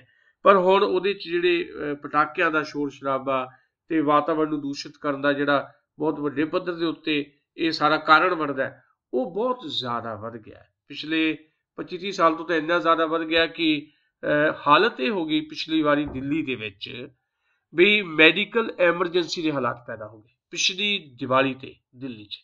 ਇਸੇ ਗੱਲ ਨੂੰ ਧਿਆਨ 'ਚ ਰੱਖ ਕੇ ਦਿੱਲੀ ਦੇ ਵਿੱਚ ਅਦਾਲਤ ਨੇ ਕਿਹਾ ਕਿ ਪਟਾਕਿਆਂ ਤੇ ਜਿਹੜੀ ਰੋਕ ਲਾਓ, ਵਿਕਰੀ ਤੇ ਰੋਕ ਲਾਓ। ਪਰ ਪਹਿਲਾਂ ਪਟਾਕੇ ਲੋਕਾਂ ਕੋਲ ਹੈਗੇ ਆ, ਉਹਨਾਂ ਨੂੰ ਵਜਾਉਣ ਤੇ ਕੋਈ ਰੋਕ ਹਾਲੇ ਨਹੀਂ ਹੈ। ਮੈਨੂੰ ਲੱਗਾ ਇੱਕ ਸਟੈਪ ਸ਼ਾਇਦ ਅਦਾਲਤ ਨੇ ਪੁੱਟਿਆ ਤੇ ਇੱਕ ਪਟੀਸ਼ਨ ਵੀ ਦਾਖਲ ਕੀਤੀ ਸੀ ਕਾਰੋਬਾਰੀਆਂ ਨੇ, ਪਟਾਕੇ ਵੇਚਣ ਵਾਲਿਆਂ ਨੇ, ਵੀ ਨਹੀਂ ਸਾਨੂੰ ਪਟਾਕੇ ਵੇਚਣ ਦੀ ਆਗਿਆ ਦਿਓ, ਸਾਡਾ ਨੁਕਸਾਨ ਬੜਾ ਹੋਣਾ। ਤੇ ਕੋਰਟ ਨੇ ਕਹਿ ਦਿੱਤਾ ਕਿ ਨਹੀਂ, ਇਹਦੀ ਆਗਿਆ ਨਹੀਂ ਦਿੱਤੀ ਜਾ ਸਕਦੀ। ਤੇ ਏਦਾਂ ਹੀ ਪੰਜਾਬ ਤੇ ਹਰਿਆਣਾ ਹਾਈ ਕੋਰਟ ਨੇ ਜਿਹੜਾ ਅੱਜ ਹੀ ਫੈਸਲਾ ਆਇਆ ਵੀ 26 ਤਰੀਕ ਤੱਕ ਪਟਾਕਿਆਂ ਦੇ ਉੱਤੇ ਏਦਾਂ ਸਮਾਂ ਤੈਅ ਕਰ ਦਿੱਤਾ ਗਿਆ ਕਿ ਸ਼ਾਮੀ 6:30 ਤੋਂ 9:30 ਵਜੇ ਤੱਕ ਹੀ ਪਟਾਕੇ ਵਜਾਏ ਜਾ ਸਕਦੇ ਆ। ਜਿਹੜੀ ਸਮਾਂ ਸੀਮਤ ਕਰ ਦਿੱਤਾ, ਨਹੀਂ ਤਾਂ ਰਾਤ 12-1 ਵਜੇ ਤੱਕ ਪਟਾਕੇ ਵੱਜਦੇ ਰਹਿੰਦੇ ਆ। ਮੈਨੂੰ ਲੱਗਦਾ ਇਹ ਫਸਟ ਸਟੈਪ ਹੈ, ਹਾਲੇ ਪਹਿਲੇ ਕਦਮ ਹੈ। ਪਰ ਜਿਹੜਾ ਤੁਹਾਡਾ ਸਵਾਲ ਹੈ ਵੀ ਸਰਕਾਰਾਂ ਕਿਉਂ ਨਹੀਂ ਕਰਦੀਆਂ ਇਹਦੇ ਤੇ, ਅਦਾਲਤਾਂ ਹੀ ਦਖਲ ਦੇ ਰਹੀਆਂ। ਅਦਾਲਤਾਂ 'ਚ ਪਟੀਸ਼ਨਾਂ ਪਾਈਆਂ ਲੋਕਾਂ ਨੇ, ਸਰਕਾਰਾਂ ਤੱਕ ਲੋਕ ਅਪਰੋਚ ਕਰਦੇ, ਸਰਕਾਰਾਂ ਉਹਨਾਂ ਦੀ ਸੁਣਦੀਆਂ ਨਹੀਂ। ਸਰਕਾਰ ਸਿਰਫ ਸੁਣਾਉਣਾ ਜਾਣਦੀ ਹੈ, ਸਰਕਾਰ ਸੁਣਦੀ ਨਹੀਂ ਹੈ। ਸਰਕਾਰ ਨੂੰ ਲੋਕਾਂ ਦੀ ਸੁਣਨੀ ਚਾਹੀਦੀ ਹੈ। ਇਸ ਗੱਲ ਤੋਂ ਧਿਆਨ ਇਸ ਪਾਸੇ ਲਾਉਣਾ ਚਾਹੀਦਾ ਸਰਕਾਰ ਨੂੰ ਵੀ ਅਦਾਲਤ 'ਚ ਲੋਕ ਜਾਂਦੇ, ਅਦਾਲਤ ਉਹਨਾਂ ਦੀ ਸੁਣ ਰਹੇ ਆ, ਅਦਾਲਤ ਸੁਣ ਰਹੀ ਹੈ। ਅਦਾਲਤ ਦਿੱਲੀ 'ਚ ਵੀ ਸੁਣਿਆ ਅਦਾਲਤ ਨੇ, ਪੰਜਾਬ 'ਚ ਹਰਿਆਣਾ ਹਾਈ ਕੋਰਟ ਨੇ ਵੀ ਸੁਣਿਆ। ਸਰਕਾਰਾਂ ਇਸ ਕਰਕੇ ਨਹੀਂ ਸੁਣਦੀਆਂ ਕਿਉਂਕਿ ਲੌਬੀਜ਼ ਕੰਮ ਕਰਦੀਆਂ। ਹਰ ਜਿਹੜਾ ਖੇਤਰ ਹੈ ਉਹਦੇ 'ਚ ਬੈਠੇ ਜਿਹੜੇ ਵੱਡੇ ਵਪਾਰੀ ਆ, ਉਦਯੋਗਪਤੀ ਹੈ, ਉਹਨਾਂ ਦਾ ਪ੍ਰੈਸ਼ਰ ਗਵਰਨਮੈਂਟ ਤੇ ਕੰਮ ਕਰ ਰਿਹਾ। ਇਹ ਦਿੱਲੀ, ਪੰਜਾਬ ਜਾਂ ਹਰਿਆਣਾ ਤੇ ਗੱਲ ਕਿਉਂ ਲਾਗੂ ਹੋਵੇ, ਸਾਰੇ ਦੇਸ਼ ਕਿਉਂ ਲਾਗੂ ਹੁੰਦੀ? ਸਾਰੇ ਦੇਸ਼ ਦੇ ਵਿੱਚ ਤਬਾਹੀ ਮਚਣੀ ਹੈ। ਦੀਵਾਲੀ ਵਾਲੇ ਦਿਨ ਤੁਸੀਂ ਦੇਖੋ ਵੀ ਇੰਨਾ ਬੁਰੀ ਹਾਲਤ ਹੋ ਜਾਂਦੀ ਹੈ। ਜਿਹੜੀ ਉਪਗ੍ਰਹਿ ਤੋਂ ਤਸਵੀਰਾਂ ਆਉਂਦੀਆਂ ਉਹਦੇ 'ਚ ਵੀ ਭਾਰਤ ਦੀ ਹਾਲਤ ਬਹੁਤ ਮੰਦੀ ਦਿਖਾਈ ਦਿੰਦੀ ਹੈ। ਕਿੰਨੀ ਦੇਰ ਤੱਕ, ਕਈ ਦਿਨਾਂ ਤੱਕ, ਕਈ ਮਹੀਨਿਆਂ ਤੱਕ ਉਹ ਜਿਹੜਾ ਪ੍ਰਦੂਸ਼ਣ ਹੈ ਉਹ ਤੁਹਾਨੂੰ ਤੰਗ ਕਰਦਾ ਰਹਿੰਦਾ। ਮੈਡੀਕਲ ਐਮਰਜੈਂਸੀ ਵਾਲੀਆਂ ਹਾਲਤਾਂ ਜੇ ਦਿੱਲੀ 'ਚ ਪੈਦਾ ਹੋਈਆਂ, ਜੇ ਪੰਜਾਬ ਦੇ ਵਿੱਚ ਵੀ ਹਾਲਤ ਰਿਹਾ ਤੇ ਪੰਜਾਬ 'ਚ ਵੀ ਹਾਲਤ ਪੈਦਾ ਹੋ ਜਾਣੀ ਹੈ। ਸਰਕਾਰਾਂ ਵਾਤਾਵਰਣ ਨੂੰ ਦੂਸ਼ਿਤ ਜਾਂ ਵਾਤਾਵਰਣ ਨੂੰ ਤਬਾਹ ਕਰਨ ਲਈ ਪਰਾਲੀ ਨੂੰ ਸਾੜਨਾ ਮੰਨਦੀ ਹੈ। ਪਰਾਲੀ ਨੂੰ ਸਾੜਨਾ ਕਿਸਾਨਾਂ ਦਾ, ਮੈਂ ਉਹਦੀ ਹਮਾਇਤ ਨਹੀਂ ਕਰ ਰਿਹਾ, ਪਰ ਉਹਦੇ ਬਾਵਜੂਦ ਪਰਾਲੀ ਨੂੰ ਸਾੜਨਾ ਇੱਕ ਉਹਨਾਂ ਦੀ ਮਜਬੂਰੀ ਵੀ ਹੈ। ਸਰਕਾਰ ਉਹਦਾ ਵੀ ਪ੍ਰਬੰਧ ਕਰੇ, ਕਿਸਾਨਾਂ ਦਾ ਪ੍ਰਬੰਧ ਕਰੇ ਵੀ ਉਹਨਾਂ ਨੂੰ ਪਰਾਲੀ ਨਾ ਸਾੜਨੀ ਪਵੇ। ਪਰਾਲੀ ਨੂੰ ਖੇਤਾਂ 'ਚ ਵਾਹਿਆ ਜਾਏ ਜਾਂ ਉਹਨੂੰ ਕਿਤੇ ਡੰਪ ਕਰਨ ਦਾ ਜਾਂ ਉਹਦਾ ਕਾਗਜ਼ ਬਣਾਉਣ ਦਾ ਕੋਈ ਵੱਖਰੀਆਂ ਫੈਕਟਰੀਆਂ ਲਾਵੇ ਸਰਕਾਰ, ਉੱਥੇ ਤੱਕ ਪਰਾਲੀ ਨੂੰ ਪਹੁੰਚਾਉਣ ਦਾ ਪ੍ਰਬੰਧ ਸਰਕਾਰ ਕਰੇ। ਕਿਸਾਨ ਵਿਚਾਰਾ ਕੀ ਕਰੇ? ਕਿਸਾਨ ਮਜਬੂਰੀ 'ਚ ਸਾੜਦਾ, ਪਰ ਅਸੀਂ ਫਿਰ ਵੀ ਕਿਸਾਨਾਂ ਨੂੰ ਕਹਿੰਦੇ ਆ ਵੀ ਤੁਸੀਂ ਪਰਾਲੀ ਨਾ ਸਾੜੋ, ਪਰ ਜ਼ੋਰ ਪਰਾਲੀ ਤੇ ਦਿੱਤਾ ਜਾ ਰਿਹਾ। ਸਰਕਾਰ ਦੀਵਾਲੀ ਤੇ ਜਾਂ ਤਿਉਹਾਰਾਂ ਦੇ ਸੀਜ਼ਨ ਦੇ ਵਿੱਚ ਜਿਹੜੇ ਇਸ ਤਰ੍ਹਾਂ ਦੇ ਪ੍ਰਦੂਸ਼ਿਤ ਕਹਿ ਲਓ ਵੀ ਤਰੀਕੇ ਵਰਤੇ ਜਾਂਦੇ ਜਿਹਦੇ ਕਰਕੇ ਬਹੁਤ ਵੱਡੇ ਪੱਧਰ ਤੇ ਬਿਮਾਰੀਆਂ ਫੈਲਣ ਦਾ ਵੀ ਖਤਰਾ ਹੁੰਦਾ, ਸਰਕਾਰ ਦਾ ਉਹਨਾਂ ਵੱਲ ਧਿਆਨ ਇਸ ਕਰਕੇ ਨਹੀਂ ਕਿਉਂਕਿ ਸਰਕਾਰ ਦੇ ਉੱਤੇ ਵਪਾਰੀਆਂ ਦੀ ਇੱਕ ਲਾਬੀ ਬੈਠੀ ਜਿਹੜੀ ਪ੍ਰੈਸ਼ਰਾਈਜ਼ ਕਰਦੀ ਹੈ। ਕਿਉਂਕਿ ਸਰਕਾਰ ਵਪਾਰੀਆਂ ਦਾ ਕੰਮ ਕਰਦੀ ਹੈ, ਵਪਾਰੀਆਂ ਦੇ ਟੂਲ ਦੇ ਤੌਰ ਤੇ ਸਰਕਾਰ ਕੰਮ ਕਰਦੀ ਹੈ। ਇਸ ਕਰਕੇ ਸਰਕਾਰ ਇਸ ਪਾਸੇ ਵੱਲ ਜਿਹੜੀ ਹੈ ਰੁਚਿਤ ਨਹੀਂ ਹੈ। ਸਰਕਾਰ ਨੂੰ ਆਉਣ ਵਾਲੇ ਸਮੇਂ ਦੇ ਵਿੱਚ ਇਹ ਚੀਜ਼ਾਂ ਜਿਹੜੀਆਂ ਸਮਝਣੀਆਂ ਪੈਣਗੀਆਂ, ਸੋਚਣੀਆਂ ਪੈਣਗੀਆਂ ਕਿ ਇਸ ਦੇਸ਼ ਨੂੰ ਬਚਾਉਣ ਲਈ ਸਭ ਤੋਂ ਮਹੱਤਵਪੂਰਨ ਇਹਦਾ ਵਾਤਾਵਰਣ ਵੀ ਬਚਾਇਆ ਜਾਏ। ਅੱਜ ਵਾਤਾਵਰਣ ਸਭ ਤੋਂ ਵੱਡਾ ਮਸਲਾ ਦੁਨੀਆ ਦੇ ਉੱਤੇ ਬੈਠਾ ਇਹ ਮਸਲਾ, ਤੇ ਦੁਨੀਆ ਸਮਝ ਰਹੀ ਹੈ ਇਸ ਮਸਲੇ ਨੂੰ, ਭਾਰਤ ਨਹੀਂ ਸਮਝ ਰਹੀ ਕਿਉਂਕਿ ਭਾਰਤ ਦੇ ਰਾਜਨੇਤਾ, ਭਾਰਤ ਦੇ ਜਿਹੜੇ ਪੋਲੀਟੀਕਲ ਲੀਡਰ ਹੈ ਜਿਨ੍ਹਾਂ ਦਾ ਸਿੱਧੇ ਤੌਰ ਦੇ ਉੱਤੇ ਲੈਣ ਦੇਣ ਆ ਵਪਾਰੀਆਂ ਦਾ, ਉਦਯੋਗਪਤੀਆਂ ਦਾ, ਮੁਨਾਫਾਖੋਰਾਂ ਦੇ ਨਾਲ, ਉਹਨਾਂ ਦਾ ਲਾਲਚ ਜਿਹੜਾ ਆ ਉਹ ਕੰਮ ਕਰ ਰਿਹਾ। ਸੋ ਉਸ ਲਾਲਚ ਨੂੰ ਕਿਤੇ ਨਾ ਕਿਤੇ ਤੋੜਨ ਦੀ ਜ਼ਰੂਰਤ ਹੈ ਤੇ ਆਪਣੀ ਨੀਅਤ ਸਾਫ਼ ਕਰਕੇ ਲੋਕਾਂ ਦੇ ਪੱਖ 'ਚ ਕੰਮ ਕਰਨ ਦੀ ਜ਼ਰੂਰਤ ਹੈ। ਅਦਾਲਤਾਂ ਬਹੁਤੀ ਦੇਰ ਤੱਕ ਇਹ ਕੰਮ ਨਹੀਂ ਕਰ ਸਕਣਗੀਆਂ, ਸਰਕਾਰਾਂ ਨੂੰ ਹੀ ਇਹਦੇ ਤੇ ਬਹੁਤਾ ਕੰਮ ਕਰਨ ਦੀ ਜ਼ਰੂਰਤ ਹੈ। ਦੀਵਾਲੀਆਂ ਮਨਾਓ, ਦੁਸਹਿਰੇ ਮਨਾਓ, ਵਿਸਾਖੀ ਮਨਾਓ, ਹੋਲੀ ਮਨਾਓ, ਉਹਨਾਂ ਦੇ ਅੰਦਰ ਜਿਹੜੀ ਬੈਠੀ ਭਾਵਨਾ ਆ ਉਹਦੇ ਮੁਤਾਬਕ ਤਿਉਹਾਰ ਮਨਾਏ ਜਾਣ, ਉਹਦੇ ਮੁਤਾਬਕ ਇੱਕ ਦੂਜੇ ਨੂੰ ਮਿਲਿਆ ਗਿਲਿਆ ਜਾਏ, ਇੱਕ ਦੂਜੇ ਦੇ ਗਲੇ ਲੱਗਿਆ ਜਾਏ, ਇੱਕ ਦੂਜੇ ਦੇ ਦੁੱਖ ਸੁੱਖ ਸ਼ਾਮਲ ਹੋਇਆ ਜਾਏ, ਇੱਕ ਦੂਜੇ ਨੂੰ ਮੁਬਾਰਕਬਾਦ ਦਿਓ, ਇੱਕ ਦੂਜੇ ਨਾਲ ਗਲਵੱਕੜੀਆਂ ਪਾਓ। ਉਹਦੇ 'ਚ ਪਟਾਕਿਆਂ ਦੀ ਜ਼ਰੂਰਤ ਨਹੀਂ, ਉਹਦੇ 'ਚ ਗੰਧਲੇ ਕਿਸਮ ਦੇ ਉਹਨਾਂ ਰੰਗਾਂ ਦੀ ਜ਼ਰੂਰਤ ਨਹੀਂ ਜਿਹੜੇ ਰੰਗ ਤੁਹਾਡੀ ਜ਼ਿੰਦਗੀ ਨੂੰ ਬਦਰੰਗ ਕਰ ਦਿੰਦੇ ਆ। ਦੀਵਾਲੀ ਨਾਲ ਜੁੜੇ ਹੋਏ ਹਾਦਸਿਆਂ ਦੇ ਵਿੱਚ ਹਰ ਸਾਲ 15 ਤੋਂ 20 ਮੌਤਾਂ ਤਾਂ ਅਕਸਰ ਹੁੰਦੀਆਂ ਤੇ ਬਹੁਤ ਸਾਰੇ ਹੋਰ ਐਕਸੀਡੈਂਟ ਹੁੰਦੇ ਆ। ਪਟਾਕਾ ਫੈਕਟਰੀਆਂ 'ਚ ਅੱਗਾਂ ਲੱਗਦੀਆਂ, ਧਮਾਕੇ ਹੁੰਦੇ ਆ, ਲੋਕ ਮਰਦੇ ਆ, ਪਰ ਸਰਕਾਰ ਦਾ ਇਸ ਪਾਸੇ ਵੱਲ ਧਿਆਨ ਨਹੀਂ। ਅਸੀਂ ਆਪਣੇ ਸਰੋਤਿਆਂ ਨੂੰ ਦੀਵਾਲੀ ਦੇ ਨਾਲ ਇਹ ਸਾਰੇ ਫੈਸਟੀਵਲ ਸੀਜ਼ਨ ਦੇ ਵਿੱਚ ਸਾਰੇ ਤਿਉਹਾਰਾਂ ਦੀ ਮੁਬਾਰਕਬਾਦ ਦਿੰਦਿਆਂ ਹੋਇਆ ਇਹ ਕਹਿਣਾ ਚਾਹੁੰਦੇ ਆ ਕਿ ਤੁਸੀਂ ਆਪਣੇ ਘਰਾਂ 'ਚ ਖੁਸ਼ੀਆਂ ਮਨਾਓ, ਆਪਣੇ ਗੁਆਂਢ 'ਚ ਖੁਸ਼ੀਆਂ ਮਨਾਓ, ਦੋਸਤਾਂ ਨਾਲ ਖੁਸ਼ੀਆਂ ਮਨਾਓ, ਪਰ ਘੱਟੋ ਘੱਟ ਆਪਣੇ ਖੁਸ਼ੀਆਂ 'ਚ ਰੰਗ 'ਚ ਭੰਗ ਪਾਉਣ ਵਾਲੇ ਜਿਹੜੇ ਇਹ ਨਵੇਂ ਹਥਿਆਰ ਪੈਦਾ ਕਰ ਦਿੱਤੇ ਨੇ ਮਾਰਕੀਟ ਨੇ ਪਟਾਕਿਆਂ ਦੇ ਰੂਪ ਦੇ ਵਿੱਚ, ਇਹਦੇ ਤੋਂ ਬਚੋ। ਸੋ ਇੱਕ ਵਾਰ ਫਿਰ ਤੁਹਾਨੂੰ ਸਾਰਿਆਂ ਨੂੰ ਮੁਬਾਰਕ। ਅਸੀਂ ਇਹ ਸੈਗਮੈਂਟ ਇੱਥੇ ਖਤਮ ਕਰਾਂਗੇ ਸਾਂਝੀ ਸਾਥ ਦਾ। ਦੂਜੇ ਸੈਗਮੈਂਟ ਦੇ ਵਿੱਚ ਸਾਡੀ ਮਹਿਫਲ 'ਚ, ਸਾਹਿਤਕ ਮਹਿਫਲ ਦੇ ਵਿੱਚ ਸਾਡੇ ਸਟੂਡੀਓ 'ਚ ਆ ਕੇ ਵਿਰਾਜਮਾਨ ਹੋ ਚੁੱਕੇ ਨੇ ਅੰਮ੍ਰਿਤਸਰ ਤੋਂ ਸੁਰਿੰਦਰ ਕਮਲ, ਉਹਨਾਂ ਨੂੰ ਸੁਣਦੇ ਆ ਦੂਸਰੇ ਸੈਗਮੈਂਟ ਦੇ ਵਿੱਚ। ਇਹ ਪੰਜਾਬੀ ਰੇਡੀਓ USA ਹੈ ਤੇ ਮੈਂ ਇੱਕ ਵਾਰ ਫਿਰ ਚੰਡੀਗੜ੍ਹ ਸਟੂਡੀਓ ਤੋਂ ਸੁਸ਼ੀਲ ਦੋਸਾਂਝ ਆਪਣੇ ਪਿਆਰੇ ਸਰੋਤਿਆਂ ਦੇ ਰੂਬਰੂ ਹਾਂ। ਜਿਵੇਂ ਤੁਹਾਨੂੰ ਪਹਿਲੇ ਸੈਗਮੈਂਟ 'ਚ ਅਸੀਂ ਦੱਸ ਕੇ ਗਏ ਹਾਂ ਕਿ ਅੱਜ ਸਾਡੇ ਨਾਲ ਅੰਮ੍ਰਿਤਸਰ ਤੋਂ ਵਿਸ਼ੇਸ਼ ਤੌਰ ਦੇ ਉੱਤੇ ਸੁਰਿੰਦਰ ਕਮਲ ਹੋਰੀ ਆਏ ਹੋਏ ਨੇ। ਸੁਰਿੰਦਰ ਕਮਲ ਪੰਜਾਬੀ ਦੀ ਬਹੁਤ ਹੀ ਪਿਆਰੀ ਸ਼ਾਇਰ ਹੈ, ਗੀਤ ਵੀ ਲਿਖਦੀ ਹੈ ਤੇ ਬਹੁਤ ਸੋਹਣੇ ਕਹਿੰਦੀ ਵੀ ਹੈ, ਕਵਿਤਾ ਵੀ ਤੇ ਨਾਲ ਗਜ਼ਲ ਵੀ, ਵਾਰਤਕ ਵੀ ਬਹੁਤ ਸੋਹਣੀ ਲਿਖਦੀ ਹੈ। ਹੁਣ ਤੱਕ ਇਹਨਾਂ ਦੀਆਂ 2 ਪੁਸਤਕਾਂ ਛਪ ਚੁੱਕੀਆਂ ਨੇ। ਇੱਕ ਕਾਵਿ ਸੰਗ੍ਰਹਿ ਇਹਨਾਂ ਦਾ ਛਪਿਆ ਜਿਹੜਾ ਪੰਜਾਬੀ ਸਾਹਿਤ UK ਨੇ ਛਾਪਿਆ, ਸਹਿਕ ਦੇ ਹਰਫ, ਤੇ ਇੱਕ ਵਾਰਤਕ ਦੀ ਕਿਤਾਬ ਅੰਤਰ ਆਤਮੇ ਦੀ ਝਾਤ ਇਹਨਾਂ ਦੀ ਆ ਚੁੱਕੀ ਹੈ। ਖੁਸ਼ੀ ਵਾਲੀ ਗੱਲ ਇਹ ਹੈ ਕਿ ਇਹਨਾਂ ਦੀ ਪ੍ਰਤਿਭਾ ਤੋਂ ਖੁਸ਼ ਹੋ ਕੇ ਫੈਸਲਾਬਾਦ ਯੂਨੀਵਰਸਿਟੀ ਪਾਕਿਸਤਾਨ ਵੱਲੋਂ ਇਹੀ ਕਿਤਾਬ ਦੁਬਾਰਾ ਛਾਪੀ ਜਾ ਰਹੀ ਹੈ, ਅੰਤਰ ਆਤਮੇ ਦੀ ਝਾਤ। ਤੇ ਅੱਜ ਅਸੀਂ ਵਿਸ਼ੇਸ਼ ਸੱਦਾ ਦਿੱਤਾ ਸੀ ਇਹਨਾਂ ਨੂੰ ਤੇ ਅੰਮ੍ਰਿਤਸਰ ਤੋਂ ਚੱਲ ਕੇ ਚੰਡੀਗੜ੍ਹ ਸਟੂਡੀਓ 'ਚ ਆਏ ਨੇ ਸੁਰਿੰਦਰ ਕਮਲ। ਅਸੀਂ ਇਹਨਾਂ ਤੋਂ ਕੁਝ ਨਜ਼ਮਾਂ ਸੁਣਾਂਗੇ, ਇੱਕ ਗੀਤ ਵੀ ਸੁਣਾਂਗੇ। ਵੱਡੀ ਗੱਲ ਇਹ ਹੈ ਕਿ ਸ਼ਬਦ ਤਾਂ ਇਹਨਾਂ ਕੋਲ ਹੈ ਹੀ, ਪਰ ਨਾਲ ਦੀ ਨਾਲ ਸੁਰ ਵੀ ਬੜਾ ਕਮਾਲ ਦਾ ਹੈ। ਸੋ ਸਾਡੇ ਸਰੋਤੇ ਅੱਜ ਮੰਤਰ ਮੁਗਧ ਜ਼ਰੂਰ ਹੋਣਗੇ ਸੁਰਿੰਦਰ ਕਮਲ ਹੋਰਾਂ ਨੂੰ ਸੁਣ ਕੇ। ਪਹਿਲਾਂ ਅਸੀਂ ਇਹਨਾਂ ਨੂੰ ਜੀ ਆਇਆਂ ਕਹਿੰਦੇ ਹਾਂ। ਆਓ ਜੀ ਸੁਰਿੰਦਰ ਕਮਲ ਜੀ, ਪੰਜਾਬੀ ਰੇਡੀਓ USA ਦੇ ਚੰਡੀਗੜ੍ਹ ਦਫ਼ਤਰ 'ਚ ਤੁਹਾਡਾ ਸਵਾਗਤ ਜੀ। ਸਾਰਿਆਂ ਨੂੰ ਸਤਿ ਸ਼੍ਰੀ ਅਕਾਲ ਜੀ। ਜਿੰਨੇ ਵੀ ਦੇਸ਼ ਵਿਦੇਸ਼ ਦੇ ਵਿੱਚ ਵਸਦੇ ਮੇਰੇ ਪੰਜਾਬੀ ਵੀਰ ਨੇ, ਪੰਜਾਬੀ ਭੈਣ ਭਾਈ ਨੇ, ਸਾਰਿਆਂ ਨੂੰ ਬਹੁਤ ਬਹੁਤ ਸਤਿ ਸ਼੍ਰੀ ਅਕਾਲ। ਤਿਉਹਾਰਾਂ ਦਾ ਮੌਸਮ ਚੱਲ ਰਿਹਾ ਹੈ, ਇਹਦੇ ਲਈ ਮੈਂ ਸੁਸ਼ੀਲ ਦੋਸਾਂਝ ਹੋਰਾਂ ਨੂੰ ਬਹੁਤ ਬਹੁਤ ਮੁਬਾਰਕਾਂ ਵੀ ਦਿੰਦੀ ਹਾਂ, ਔਰ ਜਿੰਨੇ ਵੀ ਮੇਰੇ ਪੰਜਾਬੀ ਸਰੋਤੇ ਪੰਜਾਬੀ ਰੇਡੀਓ USA ਦੇ ਨੇ, ਉਹਨਾਂ ਸਾਰਿਆਂ ਨੂੰ ਮੁਬਾਰਕਾਂ ਦਿੰਦੀ ਹਾਂ ਕਿ ਸ਼ਾਲਾ ਇਹ ਤਿਉਹਾਰਾਂ ਦਾ ਮੌਸਮ ਜਿਹੜਾ ਵਾ ਉਹ ਇਸੇ ਹੀ ਤਰ੍ਹਾਂ ਸਾਡੇ ਪੰਜਾਬੀ ਮਨਾਉਂਦੇ ਰਹਿਣ। ਬਲਕਿ ਪੰਜਾਬੀਆਂ ਦਾ ਤਾਂ ਹਰ ਦਿਨ ਇੱਕ ਤਿਉਹਾਰ ਵਰਗਾ ਹੁੰਦਾ ਹੈ, ਕਿਉਂਕਿ ਇਹ ਯੋਧੇ ਪੰਜਾਬੀ ਨੇ ਤੇ ਹਰ ਦਿਨ ਨੂੰ ਇੱਕ ਤਿਉਹਾਰ ਦੀ ਤਰ੍ਹਾਂ ਲੈਂਦੇ ਨੇ। ਸੋ ਮੈਂ ਤੁਹਾਡੇ ਸਾਰਿਆਂ ਦੇ ਨਾਲ ਜੁੜ ਚੁੱਕੀ ਹਾਂ ਤੇ ਅਸੀਂ ਹੁਣ ਇੱਕ ਜਿਹੜਾ ਸ਼ਾਇਰੀ ਦਾ ਵੱਖਰਾ ਜਿਹਾ ਰੰਗ, ਜਿਵੇਂ ਕਿ ਦੋਸਾਂਝ ਹੋਰਾਂ ਨੇ ਦੱਸਿਆ ਤੁਹਾਨੂੰ, ਮੈਂ ਤੁਹਾਡੇ ਰੂਬਰੂ ਪੇਸ਼ ਕਰਨ ਲੱਗੀ ਹਾਂ। ਸੋ ਮੈਂ ਆਸ ਕਰਦੀ ਹਾਂ ਕਿ ਤੁਹਾਨੂੰ ਸਾਰਿਆਂ ਨੂੰ ਇਹ ਪਸੰਦ ਆਏਗਾ। ਮੇਰੀ ਇਸ ਕਵਿਤਾ ਦੇ ਵਿੱਚ ਮੈਂ ਔਰਤ ਦੀ ਗੱਲ ਕੀਤੀ ਹੈ ਤੇ ਔਰਤ ਦੀ ਤਰਜਮਾਨੀ ਜਿਹੜੀ ਆ ਉਹ ਮੈਂ ਨਦੀ ਦੇ ਨਾਲ ਕੀਤੀ ਹੈ। ਸੋ ਮੁਲਾਜ਼ਾ ਫਰਮਾਨਾ ਮੇਰੇ ਸਾਰੇ ਸਰੋਤਿਆਂ ਨੂੰ। ਹਰ ਹਰ ਨਦੀਏ ਤੇਰੀ ਅਜਬ ਰਵਾਨੀ, ਵੱਖੋ ਵੱਖਰੇ ਨਦ ਨੇ ਤੇਰੇ, ਵੱਖੋ ਵੱਖਰੇ ਪਾਣੀ। ਹਰ ਹਰ ਨਦੀਏ ਤੇਰੀ ਅਜਬ ਰਵਾਨੀ, ਵੱਖਰੇ ਵੇਗ ਵਗਣ ਦੇ ਤੇਰੇ, ਵੱਖਰੇ ਢੰਗ ਠੱਗਣ ਦੇ ਤੇਰੇ। ਹਰ ਹਰ ਨਦੀਏ ਤੇਰਾ ਹਰ ਤਲ ਵੱਖਰਾ, ਸੋਨੇ ਦੀ ਝਾਂਜਰ ਕੱਚ ਦੀ ਗਾਨੀ। ਹਰ ਹਰ ਨਦੀਏ ਤੇਰੀ ਅਜਬ ਰਵਾਨੀ। ਕਈ ਨੇ ਗੁੱਜੀਆਂ ਨੌ ਨਦੀਆਂ ਦੀ ਮਿੱਟੀ, ਸੁਰਖ ਗੁਲਾਬੀ ਜਾਂ ਪੂਣੀ ਓ ਚਿੱਟੀ।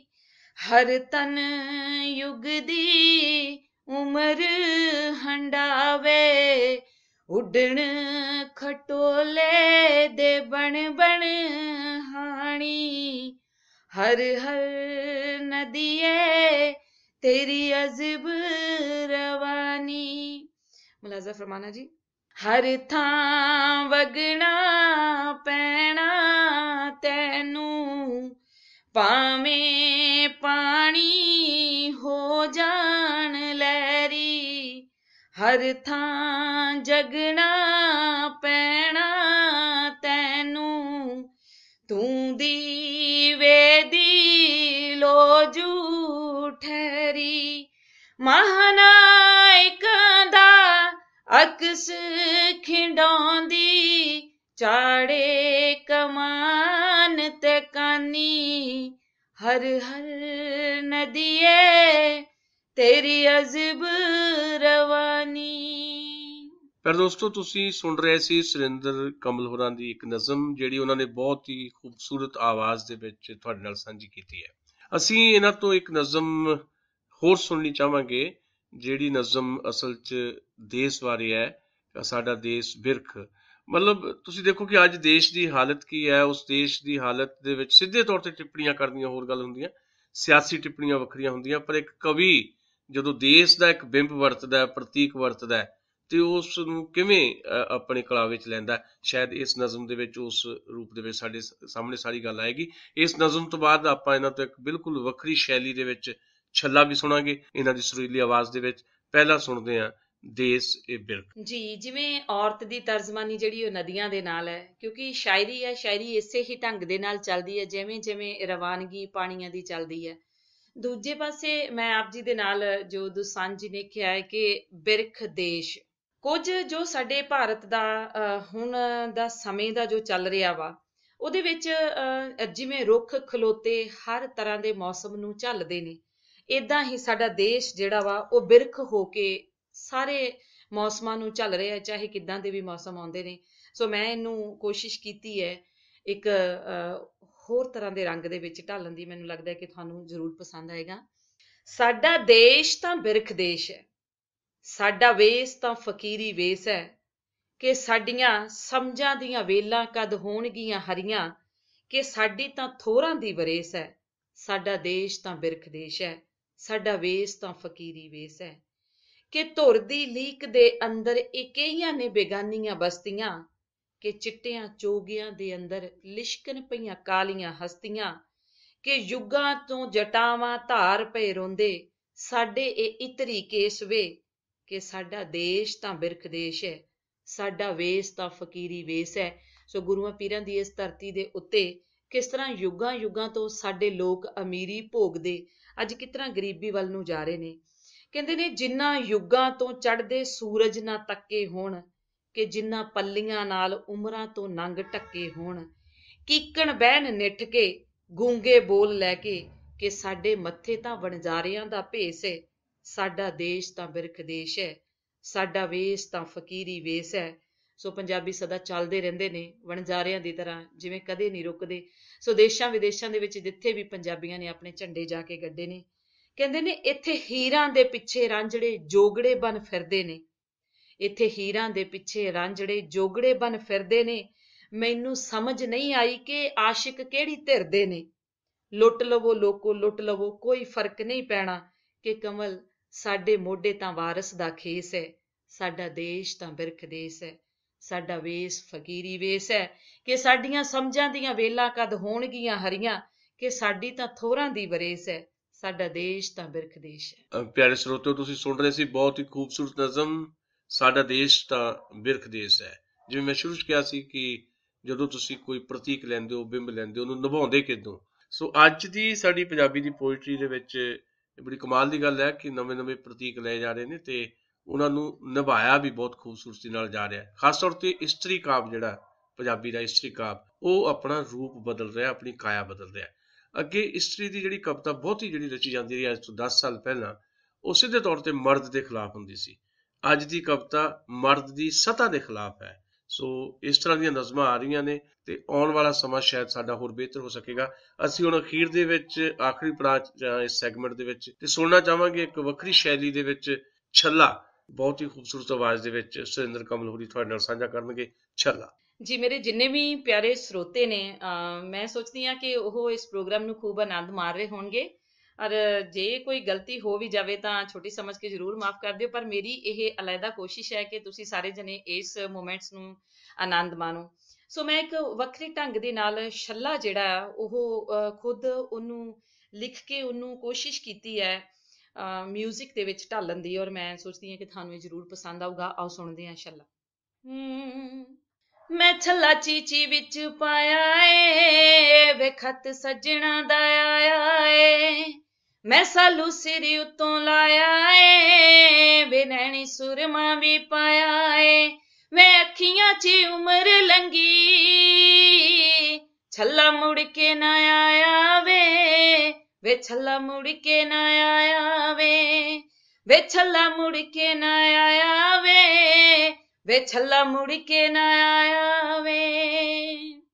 ਕਾਨੂੰ ਦੂਰੀਆਂ ਪਾ ਲਈਆਂ, ਵੇ ਸਾਡੀ ਨੀਂਦਾਂ ਹੀ ਖਾ ਲਈਆਂ, ਵੇ ਤੈਨੂੰ ਤੱਕਣੇ ਲਈ ਛੱਲਿਆ, ਵੇ ਕੰਧਾਂ ਘੁੰਡਦੀਆਂ ਢਾ ਲਈਆਂ, ਵੇ ਛੱਲੇ ਤੇਰੀ ਪੱਗ ਰੰਗੀਆਂ,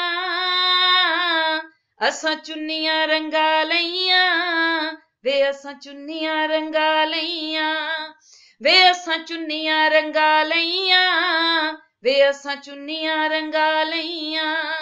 ਚੜ ਵੇਨੀਆਂ ਟੱਕੀਆਂ ਤੇ, ਵੇ ਨੈਣ ਖਾਲੀ ਪਰ ਛੱਤੀਆਂ ਵੇ, ਵੇ ਪੁੜ ਬੁੱਲਾਂ ਦੀਆਂ ਚੱਕੀਆਂ ਦੇ, ਵੇ ਬੂਹੇ ਬੰਦ ਹੋ ਗਏ ਹੱਟੀਆਂ ਦੇ, ਵੇ ਛੱਲਿਆ ਤੂੰ ਕਦ ਆਵਣਾ,